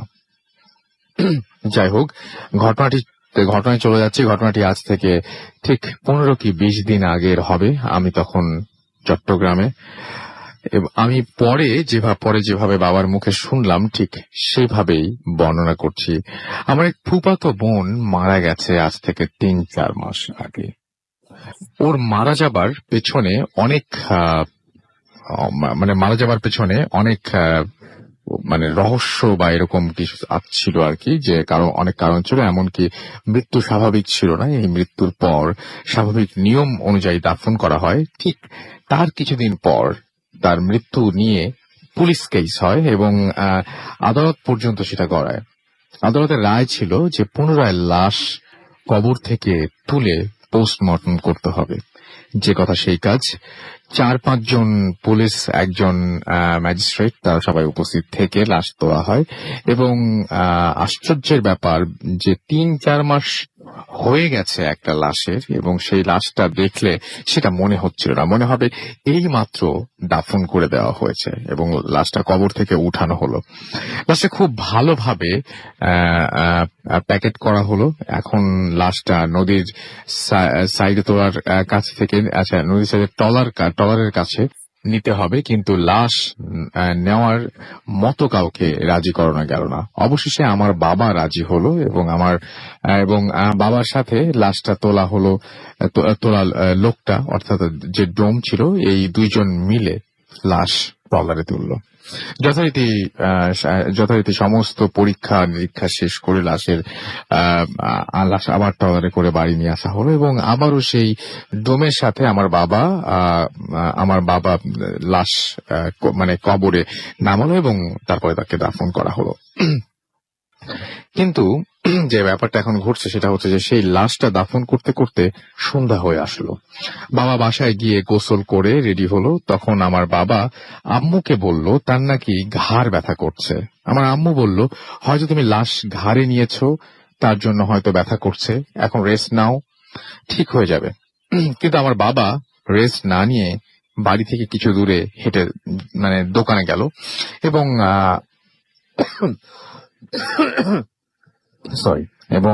এবং আগে বলে রাখি যে আমাদের বাড়ি থেকে রাস্তায় বের হতে আমাদের কবরস্থান পাশে মানে কবরস্থানের পাশ দিয়ে যেতে হয়। গ্রামের রাস্তা খুব অন্ধকার থাকে এবং সেটা নিশ্চয়ই সবার জানাই রয়েছে। দোকানে গিয়ে চা পান খেলো, তারপর ক্যারাম বোর্ড খেললো এবং এক সময় ক্যারাম খেলতে খেলতে রাত 10টা-11টা বেজে গেল এবং বাবা টের পেল, সেটা টেরও পেল না। তখন বাবা মনে মনে ভাবলো যে এখন বাড়ি ফিরতে হবে, কিন্তু দেখা গেল যে তার সাথে যাবার মতো কোনো লোক নেই। তাই বাবা একাই বাড়ির উদ্দেশ্যে হাঁটা শুরু করলেন। আমার বাবা যখন বাড়িতে ঢোকার অনেকগুলো স্পেলিং মিস্টেক, সো আমি সরি, বা পড়তে খুব ঝামেলা হচ্ছে। বাড়িতে ঢোকার জন্য সাঁকো পার হয়ে বাড়ির ভেতরে ঢুকলেন। তখন মনে হালকা এক ভয় লাগা শুরু করলো এবং তার চোখের সামনে বিকালে দাফন করা লাশটা ভেসে আসতে লাগলো। বাবা সাহস হারালেন না, তিনি জোর পায়ে হাঁটা শুরু করলেন এবং হঠাৎ তার পেছন থেকে কে যেন ডাকলো এবং বলল, মামা, আমাকে নিয়ে যান, আমার খুব ভয় করছে। আমাকে নিয়ে যান, আমার খুব ভয় করছে। আর তখনই আমার বাবা দাঁড়ালেন, ডানে বামে তাকালেন, শুধু শোঁ শোঁ বাতাসের শব্দ। আবার হাঁটা শুরু করলেন। ঠিক আবারও মামা আমাকে নিয়ে যান এবং খুব ভয় করছে, এই কথা আমার বাবা আবারও শুনতে পান এবং সমস্ত শরীর তার ঘামে ভিজে যেতে লাগলো।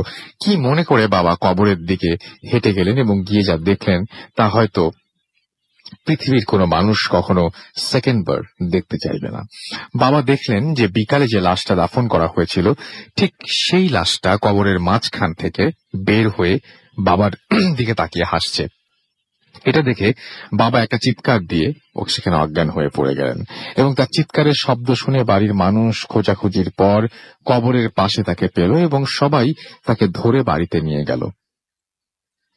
পরদিন সকাল 11টায় বাবার জ্ঞান ফিরল। জ্ঞান ফেরার পর সবাইকে বাবা ঘটনাটি বললেন এবং ঠিক তখনই সবাই কবরের পাশে গিয়ে যা দেখলো তা সবাইকে অবাক করে দিল। দেখলো যে কবরের মাঝখানের মাটি সরে দুই পাশে নেমে গেছে এবং বাঁশগুলো বের হয়ে আছে, যা আসলে এক রাতে কখনো পসিবল না। তাহলে ওই রাতে যা কিছু আমার বাবার সাথে ঘটেছে এটি সব সত্যি। আমার বাবা ওই ঘটনার পর থেকে এখনো খুব অসুস্থ। বাবা রাতে বাসা থেকে বের হন না। আমার বাবার জন্য সবাই দোয়া করবেন। এই ছিল আমার ঘটনা। ভালো লাগলে পড়ে শোনাবেন। আমি আমার ঠিকানা দিচ্ছি, প্লিজ কাউকে পড়ে শোনাবেন না। এবং তারপরে তিনি তার ঠিকানা লিখেছেন। থ্যাংক ইউ ভেরি মাচ এরকম একটা ঘটনা পাঠানোর জন্য।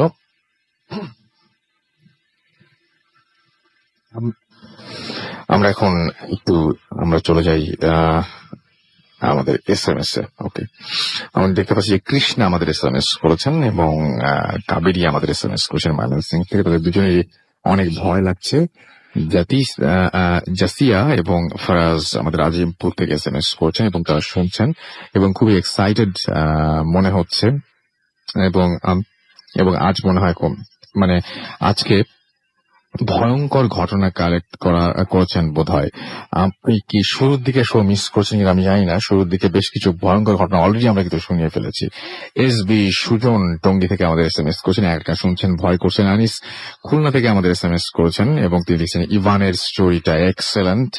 জাকির আমাদের SMS করেছেন কালীগঞ্জ থেকে এবং আমাদেরকে তিনি বলছেন তার ফ্রেন্ড কাকুন এবং তিনি আমাদের শুনছেন। ইব্রাহিম আমাদের লিখেছেন যে অন্ধকার রুমে একা শুনছেন। নাসির ঢাকা থেকে লিখেছেন এবং তার কাছে ভয় লাগছে। MD মুস্তাফিজুর রহমান আমাদেরকে পঞ্চগড় থেকে SMS করেছেন এবং তারা 3 বন্ধু মিলে আজকে শুনছেন আমাদেরকে।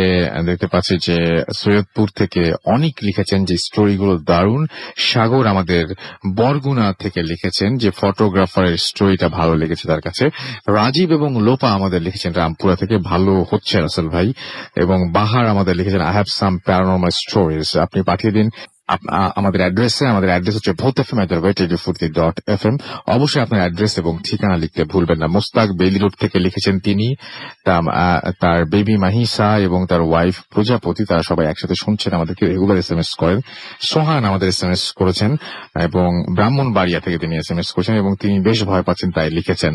আমাদেরকে দেখতে পাচ্ছি সোনিয়া SMS করেছেন দীপ্র, এছাড়াও SM হৃদয়, শাহিন সাব্বির রাজশাহী থেকে, এছাড়াও জুনায়েদ সাদাফ ধানমন্ডি থেকে এবং আমাদেরকে SMS করেছেন তন্ময় সহ আরো অনেকে। যারা আমাদের স্টোরি পাঠাতে চান কাইন্ডলি প্লিজ পাঠান আপনার ঘটনা এবং আপনার ঘটনা লিখে পাঠিয়ে দিন আমাদের অ্যাড্রেসে BHOOTFM@radio40.fm। এছাড়া আপনারা আমাদের ওয়েবসাইট বা আমাদের যে ফুর্তির যে ওয়েবসাইট সেখানে, অথবা আপনারা আমাদের ফেসবুক পেজে গেলে ওই অ্যাড্রেস পেয়ে যাবেন।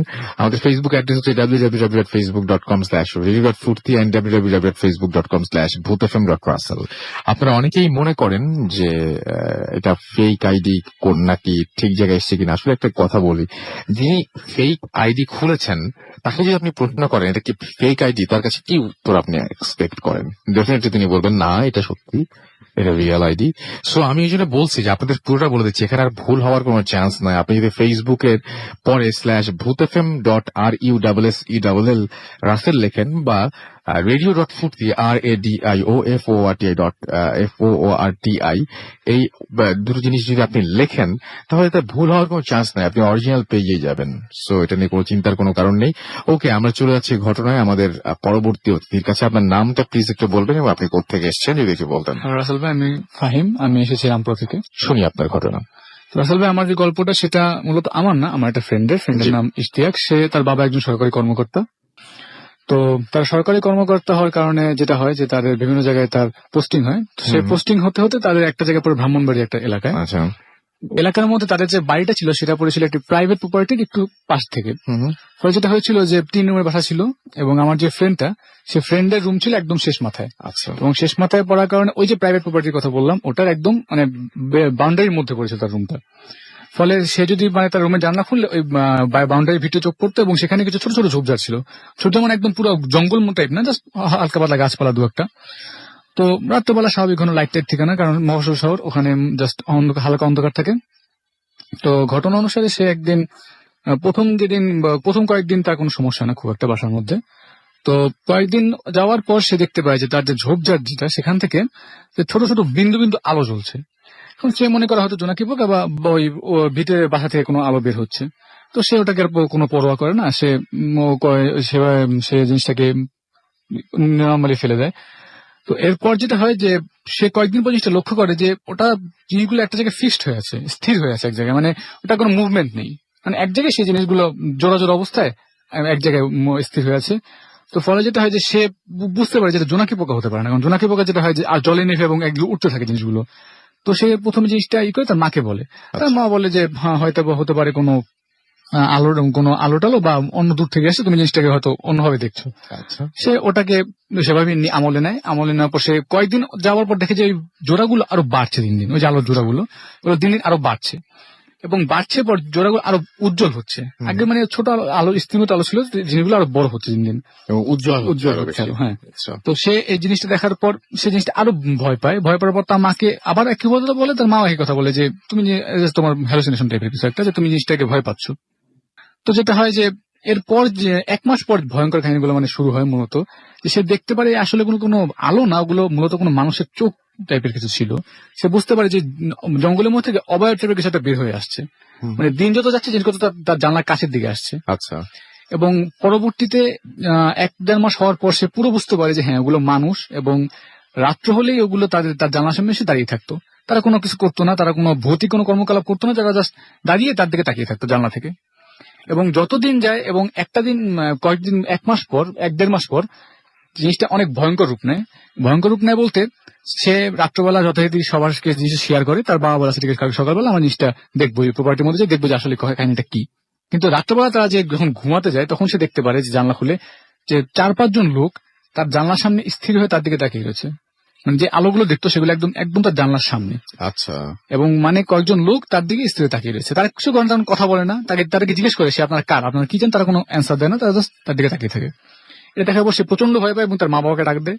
তার মা বাবাকে সে একই জিনিস দেখে যে হ্যাঁ কয়েকজন লোক এসে তার দিকে তাকিয়ে রয়েছে, এবং তাদেরকে ডাক দেয়, তাদেরকে জিজ্ঞেস করে, তারা কোনো কথা বলে না, একদম চুপচাপ তার দিকে তাকিয়ে থাকে, একদম তাকিয়ে থাকে। এবং সবচেয়ে আজব বিষয় 4-5 জন লোক থাকে, একজন হলে কথা ছিল 4-5 জন লোক তার দিকে তাকিয়ে থাকে। এরপর তারা জিনিসটা বুঝতে পারে যেটা ভয়ঙ্কর কিছু রূপ দিতে পারে। পরে তারা পুলিশে ফোন দেয় এবং পুলিশে ফোন দেওয়ার পর ওই এলাকার মধ্যে যেটা বললাম যে প্রাইভেট প্রপার্টি, সেটার মধ্যে ঢুকে দেখে যে না ওখানে কিছু নেই, জাস্ট ঢুকছে, যেটা স্বাভাবিক অ্যাজ ইউজুয়াল। তো এরপর এই ছিল কাহিনী। তো পরে তারা ওই বাড়িটা পরে চেঞ্জ করে ফেলে। ওকে, সো আপনি বলছিলেন যে ওই বাসাটায় জানালার কাছে যারা আসে কয়জন মানুষ আসেন? তার কথা মতো 4-5 জন 4-5 জন মানুষ আসে এবং তারা কোনো কিছু করে না, কিছু করে না, ডিস্টার্বও করে না, কিছু করে না, জাস্ট তাকিয়ে থাকে তার দিকে, জাস্ট তাকিয়ে থাকে। মানে এটা তাও রাতের কোন সময় ঘটে আপনার কোনো আইডিয়া? রাতে সে যেটা বলছে সে সারা রাত থাকতো, সারা রাতে থাকতো। এবং সারা রাত যদি ওই ঘরে কেউ থাকতে হয় তাহলে ওদের সঙ্গে থাকতে হবে, এবং সে জানলা বন্ধ করে থাকতো। সে মনে করতে চলে গেছে, তারা জানলা খুলে দেখতো ওখানে একই দাঁড়িয়ে রয়েছে একই। আচ্ছা। এবং বাসাটা কয়তলা ছিল? একতলা ছিল। একতলা বাসা ছিল। সো আমার মনে হয় যে যারা একটু উঁচু বাসায় থাকেন তাদের কথা আলাদা, কিন্তু যারা মোটামুটি নিচু তারা থাকেন ওনাদের আসলে কোনো হাইটের তো সমস্যা হয় না আসলে, মানে 2তলা 3তলা যে কোনো সমস্যা হোক, সে যদি নিজেকে দেখাতে চায় আপনাদেরকে তাহলে দেখাতে পারে। সো আপনার জানালার কাছে কয়েকটা ফিগার দাঁড়িয়ে আছে এবং আপনি ঘরের মধ্যে এবং তারা আপনার দিকে তাকিয়ে আছে, আপনি বুঝতে পারছেন। এরকম একটা পরিস্থিতি হলে আসলে যে কারোরই আসলে প্রচন্ড রকমের মানে অস্বস্তি তো অবশ্যই ভয় লাগার কথা, এবং ভয় লাগেই। আর আমরা প্রথমে যেরকম বললাম যে অদ্ভুত কোনো কিছু দেখে ফেলা, এই যে জানালার পাশে কাউকে দাঁড়িয়ে থাকতে দেখা, এই জিনিসগুলো না কেমন যেন খুব অদ্ভুত টাইপের, মানে যার সাথে ঘটে সে বুঝতে পারে। আমি আমি আমি একটা ইমেল পেয়েছিলাম এবার, সেই ইমেলে একজন লিখছেন যে ঘটনা বলবো আমি, সেই ঘটনা আমি যদি বলি আপনাদের কাছে খুব স্বাভাবিক লাগবে, কিন্তু সেই মুহূর্তটা, সেই মোমেন্টের কথা চিন্তা করেন, আমার জন্য সেই সময়টা খুব অস্বাভাবিক ছিল। আপনি চিন্তা করুন না যে আপনার সামনে একটু আগে আমি আমাদের একজন কলিগ তিনি একটা ঘটনা বললেন যে একটু আগেই তিনি, তার কাছে কিন্তু ঘটনাটা খুবই ভয়ঙ্কর, আপনার কাছে আমার কাছে শুনে মনে হবে ধুর এটা কোনো ঘটনা নাকি। মানে থাকে না যে একটা পেন্সিল লিখে শেষ করতে আপনার লাগবে হয়তো 7 দিন, আপনার কাছে হচ্ছে জাস্ট 7 দিন, আর পেন্সিলের কাছে হচ্ছে একটা পুরোটা লাইফ, মানে পুরো জীবন, তার পুরো জীবন। তো যার সাথে ঘটে সে বুঝতে পারে আর কি যে কি যাচ্ছে। তো উনি বলছিলেন যে উনি একদিন ওনার ঘরে জাস্ট হঠাৎ করে দেখলেন যে একটা প্রান্ত থেকে আরেকটা প্রান্তে একটা কালো বিড়াল দৌড়ে গেল, এবং ওখানে কালো বিড়াল আসার কোনো কারণ নাই।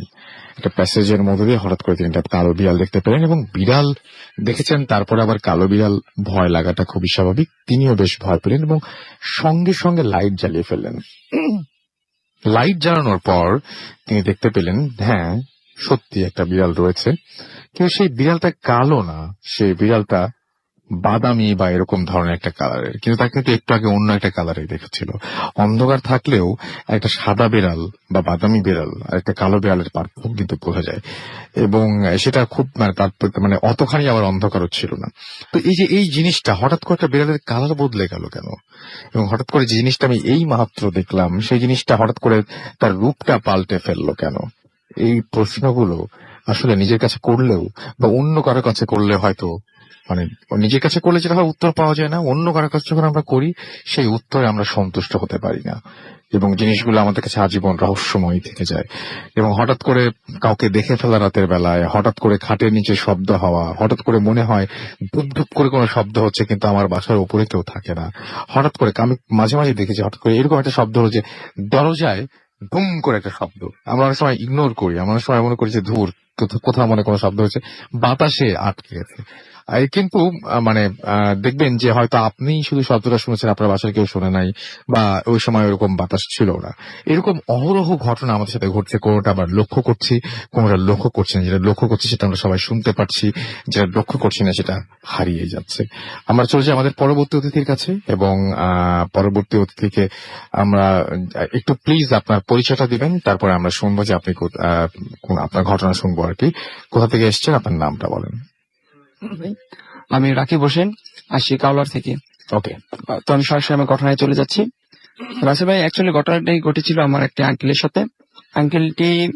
আঙ্কেল একসময় তার পারিবারিক একটি ঝগড়ার কারণে আন্টি থেকে একটু দূরে, ওদের দোতলা আছে, দোতলা কমপ্লিট হয়নি, তো দোতলাটি স্টোর হিসেবে ব্যবহার করে, তো সেখানে শুয়েছিল রাত্রেবেলা। তো উনি চিন্তা করছিল যে উনি আজকে আর ঘরে যাবে না, রুমে যাবে না, দোতলায় থাকবে। তো একটি পর্যায়ে দরজাটি খোলা ছিল, একটি পর্যায়ে দেখতে পেল যে কোনো বাহিরের আলোতে দেখতে পেল কোনো একটি কিছু মানুষের অবয়ব তার রুমে আসলো।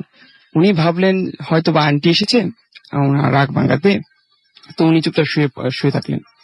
একটি পর্যায়ে যেটি হলো, ওই অবয়বটা এসে আঙ্কেলের বডিতে বসে পড়লো, বসে সরাসরি আঙ্কেলের গলা চেপে ধরল। তখন আঙ্কেল সরিকে ওনার হাতটা তুলো, বুঝতে পারলো যে এটা মানুষ নয়, লোমশ একটা প্রাণী। তো আঙ্কেল বুঝতে পারলো যে এটা মানুষ নয়, সাথে সাথে সে আয়তাল কুরসি পড়া শুরু করে দিল। একটি পর্যায়ে সেটি আস্তে আস্তে তার বুক থেকে শুরু নেমে গেল, নেমে দরজা দিয়ে বের হয়ে চলে গেল। আঙ্কেল সেখানে আর একটি মুহূর্ত থাকলেন না, সরাসরি নিচে নেমে আসলেন, নিচে নেমে দরজা নক করলেন। ঠিক কিছুক্ষণ পর আন্টি এসে দরজাটা ওপেন করলো, তখন দেখতে পেল তারা সবাই ঘুম চোখে আছে। এই কাজটি এটি অবশ্যই আন্টির করা নয়, কোনো মানুষেরও কাজ নয়। আঙ্কেল বুঝতে পারলো, তারপর সাথে সাথে আঙ্কেল ঘরে চলে আসলো। পরের দিন সকালবেলা এটি সবার সাথে শেয়ার করলো ঘটনাটি। ওকে, ধন্যবাদ আপনাকে। আমরা একটা জিনিস, আমরা যে কথাগুলো বলছিলাম সে কথার আরেকটা ব্যাপার হচ্ছে যে এরকম আমার মাঝে মাঝে এই ফিলিংটা খুব হয়। মনে করেন যে দুটো সময়, একটা হচ্ছে যে আপনি এখন হয়তো লাইট জ্বালিয়ে ভূত এফএম শুনছেন, লাইট অফ করার পরে কিছু দেখবেন কিনা আপনার মাথার মধ্যে আসতে পারে, কিন্তু লাইট অফ করার পরে কি দেখবো, মানে সবকিছু অন্ধকার হয়ে যাওয়ার পরেও কিছু একটা দেখা গেলে কিন্তু হঠাৎ করে ভয় লাগে, যে লাইট অফ করে দিলে হঠাৎ করেই ভয় লেগে যায়। আবার লাইট জ্বালিয়ে কি দেখবো? আপনি যদি লাইট জ্বালিয়ে দেখেন যে আপনার ঘরে সোফায় একজন অপরিচিত মানুষ বসে আছে, বা আপনার পায়ের কাছে একজন অপরিচিত মধ্যবয়স্ক ভদ্রলোক পায়ের উপর পা তুলে বসে আছেন, এবং তিনি খুব একই রকম ভাবে, মানে খুব অবাক ভাবে আপনার দিকে তাকিয়ে আছেন, অপরিচিত একজন ভদ্রলোক, যিনি কিনা আমাদের সেই কি বলবো যে মানে নাটকের মামার ক্যারেক্টারের মতো বা এরকম কোন একটা বয়স্ক একজন ভদ্রলোক, যিনি আপনার চেয়ারে বসে আছেন এবং আপনার দিকে তাকিয়ে আছেন। উনি লাইট জ্বালিয়ে আপনার ঘরের মধ্যে এইরকম কাউকে যদি আবিষ্কার করে ফেলেন কেমন লাগবে? বাথরুম খুললেন, আপনার ওয়াশরুমের দরজা খোলার পরে আবার মাঝে মাঝে মনে হয় যে বাথটাবে যদি দেখেন যে কেউ হেলান দিয়ে বসে আছে আগে থেকে, কিংবা আপনি হয়তো টয়লেট ইউজ করবেন, কমোডের উপরে আগে থেকে কেউ একজন বসে আছে, আপনার কেমন লাগবে? তো এই জিনিসগুলো খুব অদ্ভুত। লিফট খুলে যাওয়ার আগ মুহূর্তে আমার সবসময় একটা জিনিস মনে হয় যে লিফটটা খুলবে যে আসলে সামনে কি দেখবো, আসলে যে ফ্লোরে যেতে চাইছিলাম সেই ফ্লোর, নাকি দেয়াল, নাকি অপরিচিত অন্য কোনো কিছুর সঙ্গে দেখা হয়ে যাবে। এই লিফট আসলে যাচ্ছে কোথায়, বা এই লিফটটা নামছে কোথায় বা উঠছে কোথায়, এই ব্যাপারটা। যাই হোক, যেখানেই আমরা থাকি না কেন, সৃষ্টিকর্তাকে আমরা যদি স্মরণ করি তাহলে অবশ্যই তিনি আমাদের রক্ষা করবেন, সে বিশ্বাস আমাদের অবশ্যই আছে। আমরা আপাতত একটা বিরতিতে যাব এবং বিরতির পরে আবারও ফিরে আসবো। সেই পর্যন্ত আমাদের সঙ্গে আশা করছি থাকবেন, এবং আমাদের SMS পাঠাতে হলে মোবাইলের মেসেজ অপশনে গিয়ে টাইপ করুন ফুর্তি, FORTI, ফুর্তি স্পেস দিয়ে লিখুন আপনার নাম, স্পেস দিয়ে আপনার মেসেজ পাঠিয়ে দিন 9840 নাম্বারে। আমাদের ইমেল করতে চাইলে আমাদের ইমেল অ্যাড্রেস হচ্ছে bhutfm@radiofurti.fm, which is BHEWTFM@radiofurti.fm। আপনার নাম, ঠিকানা এবং ফোন নাম্বার সহ আপনার জীবনে জানা বা আপনার জীবনে ঘটে যাওয়া ঘটনা পাঠিয়ে দিন আমাদের কাছে। ঘটনা শুরুতে অবশ্যই উল্লেখ করুন যে ঘটনাটা আপনি স্টুডিওতে এসে শেয়ার করতে চান, নাকি আপনি চান আপনার ঘটনা আমরা পড়ে শোনাই। অবশ্যই প্রচুর ঘটনা পাঠান আমাদেরকে। ফেসবুক অ্যাড্রেস হচ্ছে www.facebook.com/radiofurti and www.facebook.com/bhutfm.russell। একটা বিরতিতে চলে যাচ্ছি, ফিরে আসবো আবার একটু পরেই। আমার সঙ্গেই থাকুন, স্টে টিউনড টু রেডিও ফুর্তি and don't stop the ফুর্তি। FM, the night comes alive with Graminphone.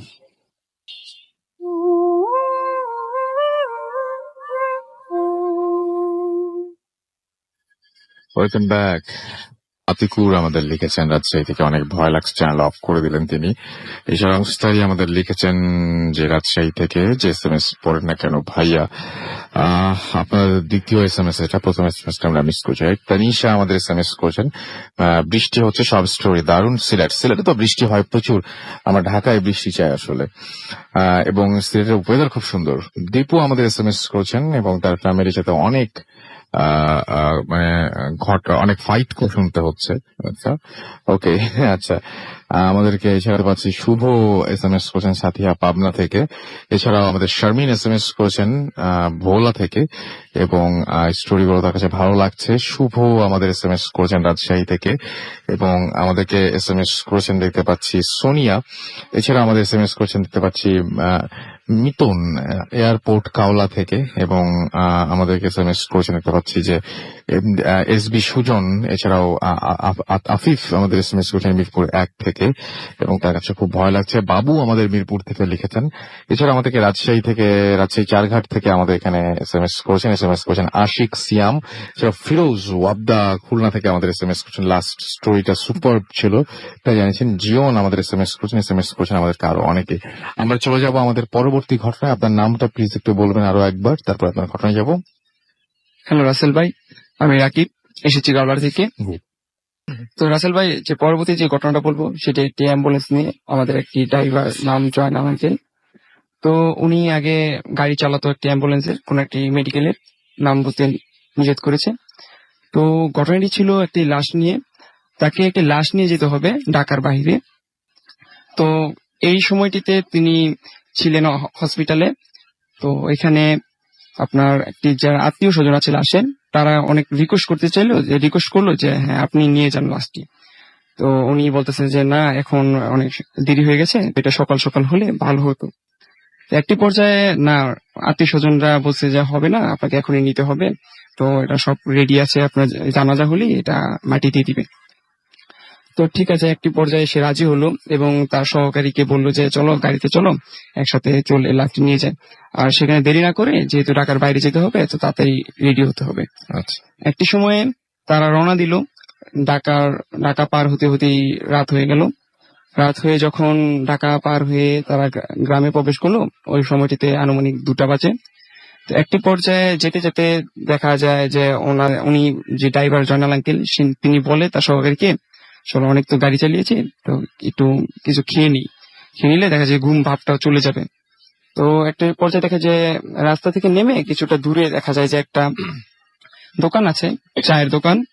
তো উনি গাড়িটা রাস্তার সাইডে রেখে ওরা দুজনে চলে আসলো সেই দোকানটিতে। দোকানে এসে বসলো। কিছু খাওয়া দাওয়ার পর সহকারীকে বললো, যাও তুমি যাও, গাড়ি থেকে বসো, আমি আসতেছি, আমি বিল দিয়ে আসতেছি। একটি পর্যায়ে যে সহকারীটি চলে গেল, সে একটু পর দৌড়ে আবার ফেরত আসলো, সে হাঁপাইতে আছে। তো জয়নালকে জিজ্ঞেস করলো, কি রে তোর কি হয়েছে? পরে বলতেছে, ওস্তাদ সামনে যেটা দেখতে পেলাম, যে গাড়ির সামনে দেখলাম যে গাড়ির যে পিছনে যে লাইট জ্বলছে, সেখানে দেখতে পেলাম যে ছায়াটা দেখতে পেলাম যে লাশটা বসে আছে। তো পরে জয়নালকে বলতেছে যে না, তুই এটা হয়তো বা ঘুমেতে ভুল দেখছিস, এটা কিছু না, ঠিক আছে। পরে না কয়, আমি দেখছি, যেটা দেখছি শিওর দেখছি। তো বলছে না, তুই ভুল দেখছ, আচ্ছা আস আমার সাথে আস। পরে ওনারা দুজন গাড়ির দিকে আগাচ্ছে, দূর থেকে দেখতে পেলো একটা পর্যায়ে যে ঠিকই লাশটি বসে আছে ছায়াতে, সেটা দেখতে পেলো। গাড়ির পিছনটিতে দেখতে পেলো যে লাশটা বসে আছে। তো তারা তো দেখলো আসলেই তো, আপনার জয়নালকে বলে আসলেই তো লাশটা তো বসে আছে, তো কি করা যায়? তো গাড়ি তো বসতে পারতেছে না, খুব ভয় পাচ্ছে দুইজন। তো ওরা কি করলো, যে গাড়ির আপনার অ্যাম্বুলেন্সের যে ফ্রন্ট সাইডটি আছে, গ্লাসটি, সেই গ্লাসটির সামনে এসে দাঁড়ালো এবং উকি দিয়ে দেখতে চেষ্টা করলো যে আসলে লাশটি এখন মানে কি অবস্থায় আছে। তো এখন চিন্তা করতেছে যে গাড়িটা কি চালাবো না। তো একটি পর্যায়ে যখন উকি মেরে দেখতে চায় যে লাশটি কি অবস্থায় আছে, হঠাৎ করে দেখে লাশটি তাদের সামনে এসে দাঁড়িয়ে আছে।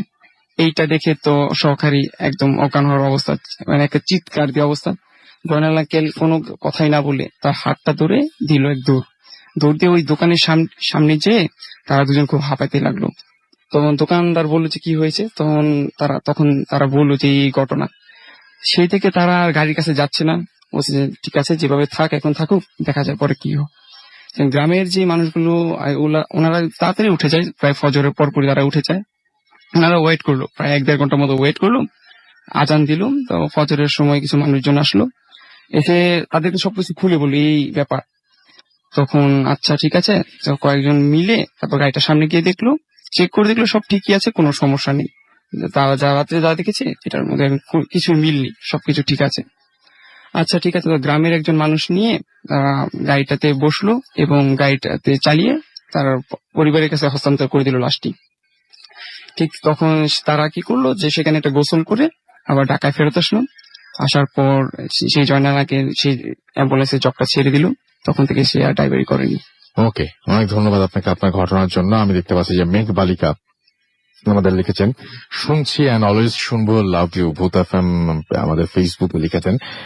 থ্যাংক ইউ ভেরি মাচ আমাদের সঙ্গে থাকার জন্য। মাসুম হাসান আমাদের লিখেছেন যে হ্যালো রাসেল ভাই, কেমন আছেন? জিজ্ঞাসা করবো না, আপনি সবসময় ভালো থাকেন। তাই ব্যাকগ্রাউন্ড মিউজিকটা যদি একটু ভয়ানক করতেন, যেমন পানির কোনো শব্দ আসলে ব্যাকগ্রাউন্ডে সেই পানির শব্দ, কিংবা দরজা খোলার শব্দ আসলে দরজা। আসলে আপনার অ্যাডভাইসের জন্য আপনাকে অনেক ধন্যবাদ, চমৎকার অ্যাডভাইস দিয়েছেন এবং আপনার এখানে বেশ কিছু লাইকও দেখতে পাচ্ছি আমরা, এবং অনেকে এটা চাচ্ছেন, সেটাও লিখছেন কমেন্ট করে আপনাকে। ব্যাপারটা হচ্ছে যে এটা কিন্তু খুবই সম্ভব, এবং এরকম হয়তো ঘটনা আপনারা শুনবেন যে ঠিক যখন পানির কথা বলছে তখন পানির শব্দ হচ্ছে, ঠিক যখন দরজার কথা বলছে তখন দরজার শব্দ হচ্ছে। এটা প্রি রেকর্ডেড বলেই আমার যে গেস্ট রয়েছে সেই গেস্ট কখন পানির শব্দ কথা বলবেন, মানে তাহলে আমাকে যেটা হবে যে গল্প বলার সময় পানির ঘটনাটা আসার আগে উনি গল্প বলার সাথে সাথে হাত দিয়ে ইশারা করে গ্লাসের মতো করে দেখাতে হবে যে পানি কথা বলবো এর পরে, বা হাত দিয়ে দেখাতে হবে হ্যান্ডেল খোলার মতো করে যে দরজা খুলবো এর পরে, আমাদের তখন মিউজিক রেডি করে সেটা বাজিয়ে দিতে হবে। এটা খুবই সম্ভব যদি প্রি রেকর্ডেড হয়, এটা খুবই সম্ভব। এবং একদম যে সময় আমরা মানে যখন যেখানে যে সাউন্ডটা দরকার সেই সাউন্ডটা দেওয়ার সম্ভব, কিন্তু আমাদের এই কাজটা অনেক বেশি কঠিন এবং চ্যালেঞ্জিং হয়ে যায়। প্রথম কথা হচ্ছে যে আমরা লাইভ করি এবং বলি লাইভ, আপনাদের SMS পড়ি, আপনাদের কমেন্ট গুলো পড়ি। এটাতে বুঝতেই পারবেন যে SMS গুলো লিখছেন সেগুলো পড়া হচ্ছে, যে কমেন্ট গুলো লিখছেন সেই কমেন্ট গুলো পড়া সবচেয়ে বড় ব্যাপার, যেটা ফেসবুকে লিখছেন। এবং আপনারা আসছেন, আপনাদের সাথে আমরা বিভিন্ন শহরেও যাচ্ছি, এবং এটা চ্যালেঞ্জিং হয়ে যায় এই কারণেই যে ব্যাপারটা এই জন্য চ্যালেঞ্জিং যে আমি জানি না যে আমার গেস্ট এখন কোন মুহূর্তে পানির কথাটা বলবেন বা কোন মুহূর্তে উনি দরজা খুলেছিলেন এই ব্যাপারটা বলবেন। কিন্তু এটা যদি আমাকে রেকর্ডেড করা থাকতো, আমি তো শুনে শুনে সেই জায়গাটায় সেই পানি এবং দরজা খোলা শব্দটা দিয়ে দিতে পারতাম। তো আমরা একটু প্রবলেমে আছি, এবং আপনারা তারপরেও যে আমাদেরকে শোনেন এই জন্য আমাদের মাঝে মাঝে খুব অবাকই লাগে। এন্ড অনেক ধন্যবাদ আপনাদেরকে, অনেক ধন্যবাদ। আমরা এছাড়াও দেখতে পাচ্ছি যে আরো অনেক এখানে দেখতে পাচ্ছি অনেকেই লিখছেন। তো যাই হোক, আমরা আবারও ফিরে আসবো আপনাদের কাছে। আপাতত আমরা চলে যাব আর একটা ঘটনায়, আমাদের প্রথম অতিথির কাছে। এবং আপনার মানে উনি পরপর দুটো ঘটনা বলছেন এবং দুটো ঘটনা খুব চমৎকার। আপনি বলছিলেন যে আপনার ম্যাটারনাল সাইডে আপনার অনেক এরকম ঘটনা আছে, মানে ব্যাপারটা কি, কেন কেন? রাসেল ভাই, যেটা হচ্ছে যে একটা জিনিস আমরা জানি যে আমার ম্যাটারনাল সাইডটা অনেক রিলিজিয়াস অ্যাকচুয়ালি। আমার নানা মামা সবাই খুবই রিলিজিয়াস, এন্ড ওনারা কখনো কোনো অ্যাডভাইস চেতে গেলেও শুধু এতটুকুই বলে যে নামাজ পড়বি শুধু, এমনটাই রিলিজিয়াস। তো এদের সাথে যেটা হয় দেখছি যে যারা দুষ্টু জিন বলি আমরা, যেসব অনেক ডিস্টার্ব করতে চায় সো দ্যাট ওরা এই এবাদত যেটা করতে না পারে। তো এই রিলেটেড এরকম অনেক কিছু ওনাদের সাথে অ্যাকচুয়ালি হয়। যেরকম যদি বলেন একটা গল্প শেয়ার করতে পারি। আমার একটা কাজিন আছে, আমার চেয়ে ছোট, তো সে খুব অল্প বয়সে সে কোরআনে হাফেজ হয়ে গেছে আর কি।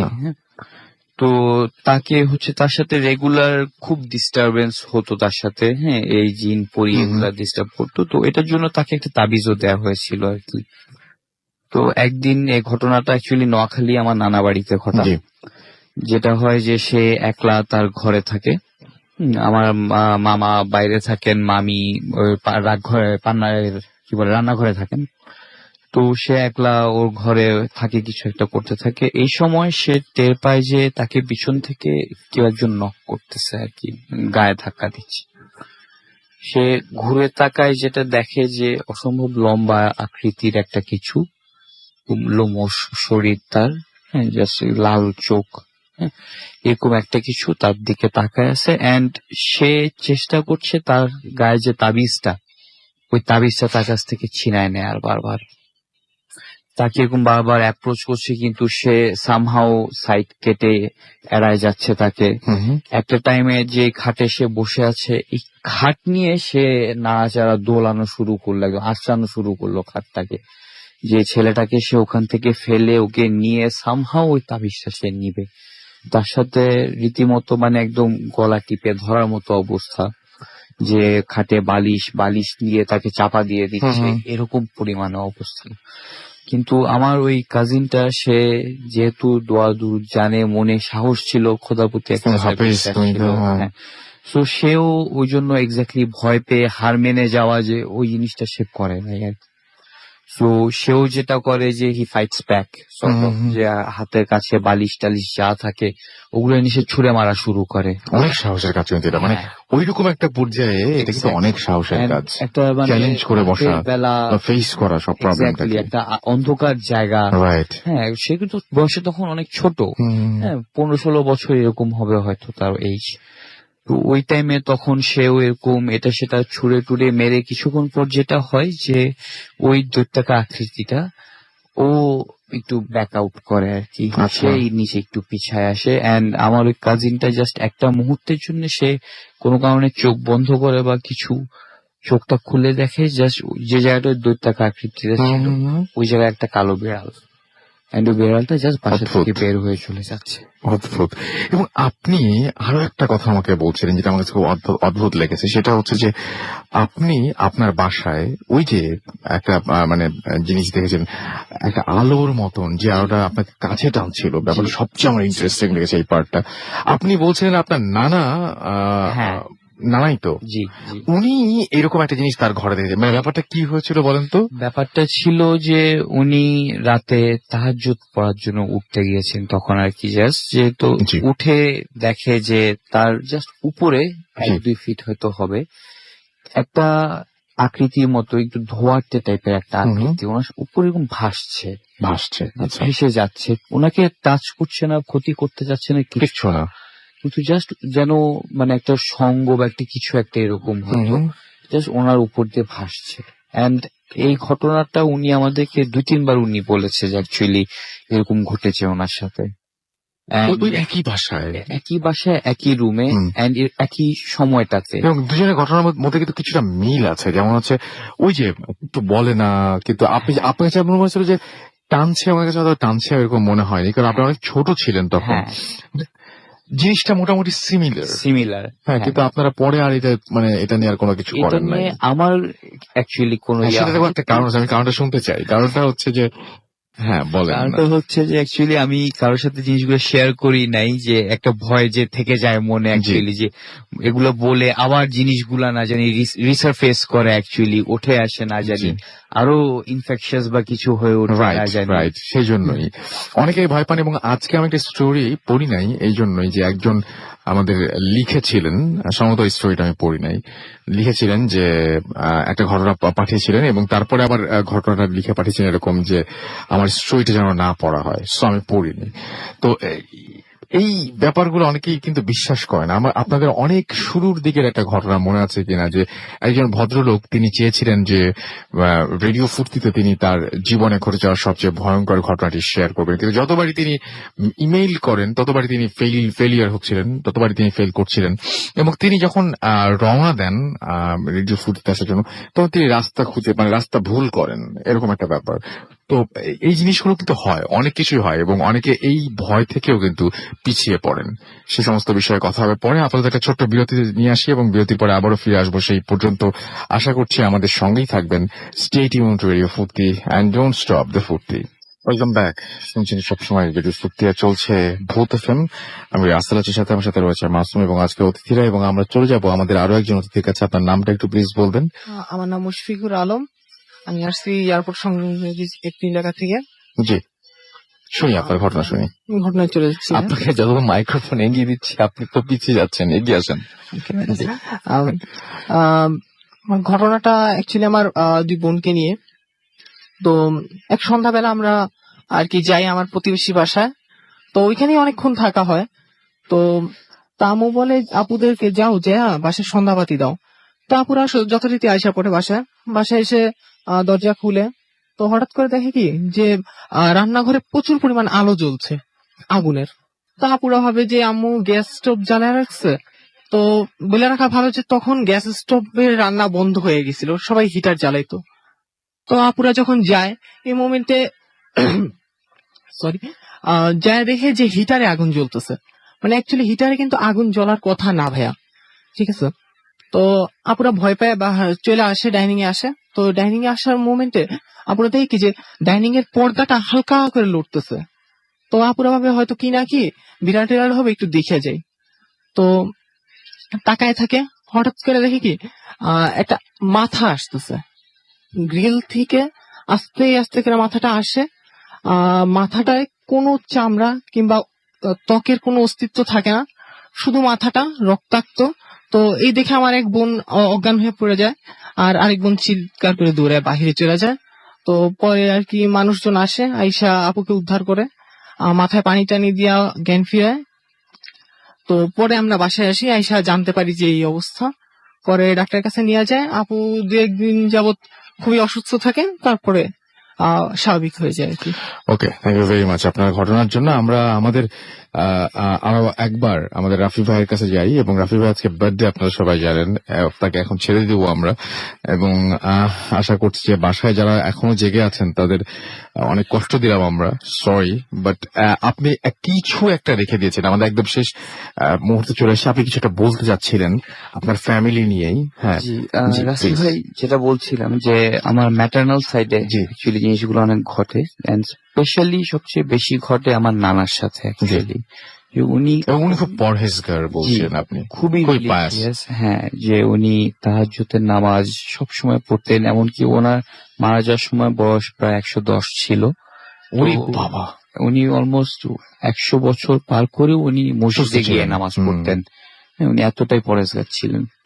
তো ওনার সাথে খুব রেগুলার উনি বলতো যে ওনাকে রাতের বেলা নাকি ঘুমানোর পরে বা তাহাজ্জুদের টাইমটা আসলে কেউ খালি চেষ্টা করতো বিছনা থেকে টেনে নামায় ফেলানোর, অথবা বাইরের থেকে এসে খোঁচা দিত।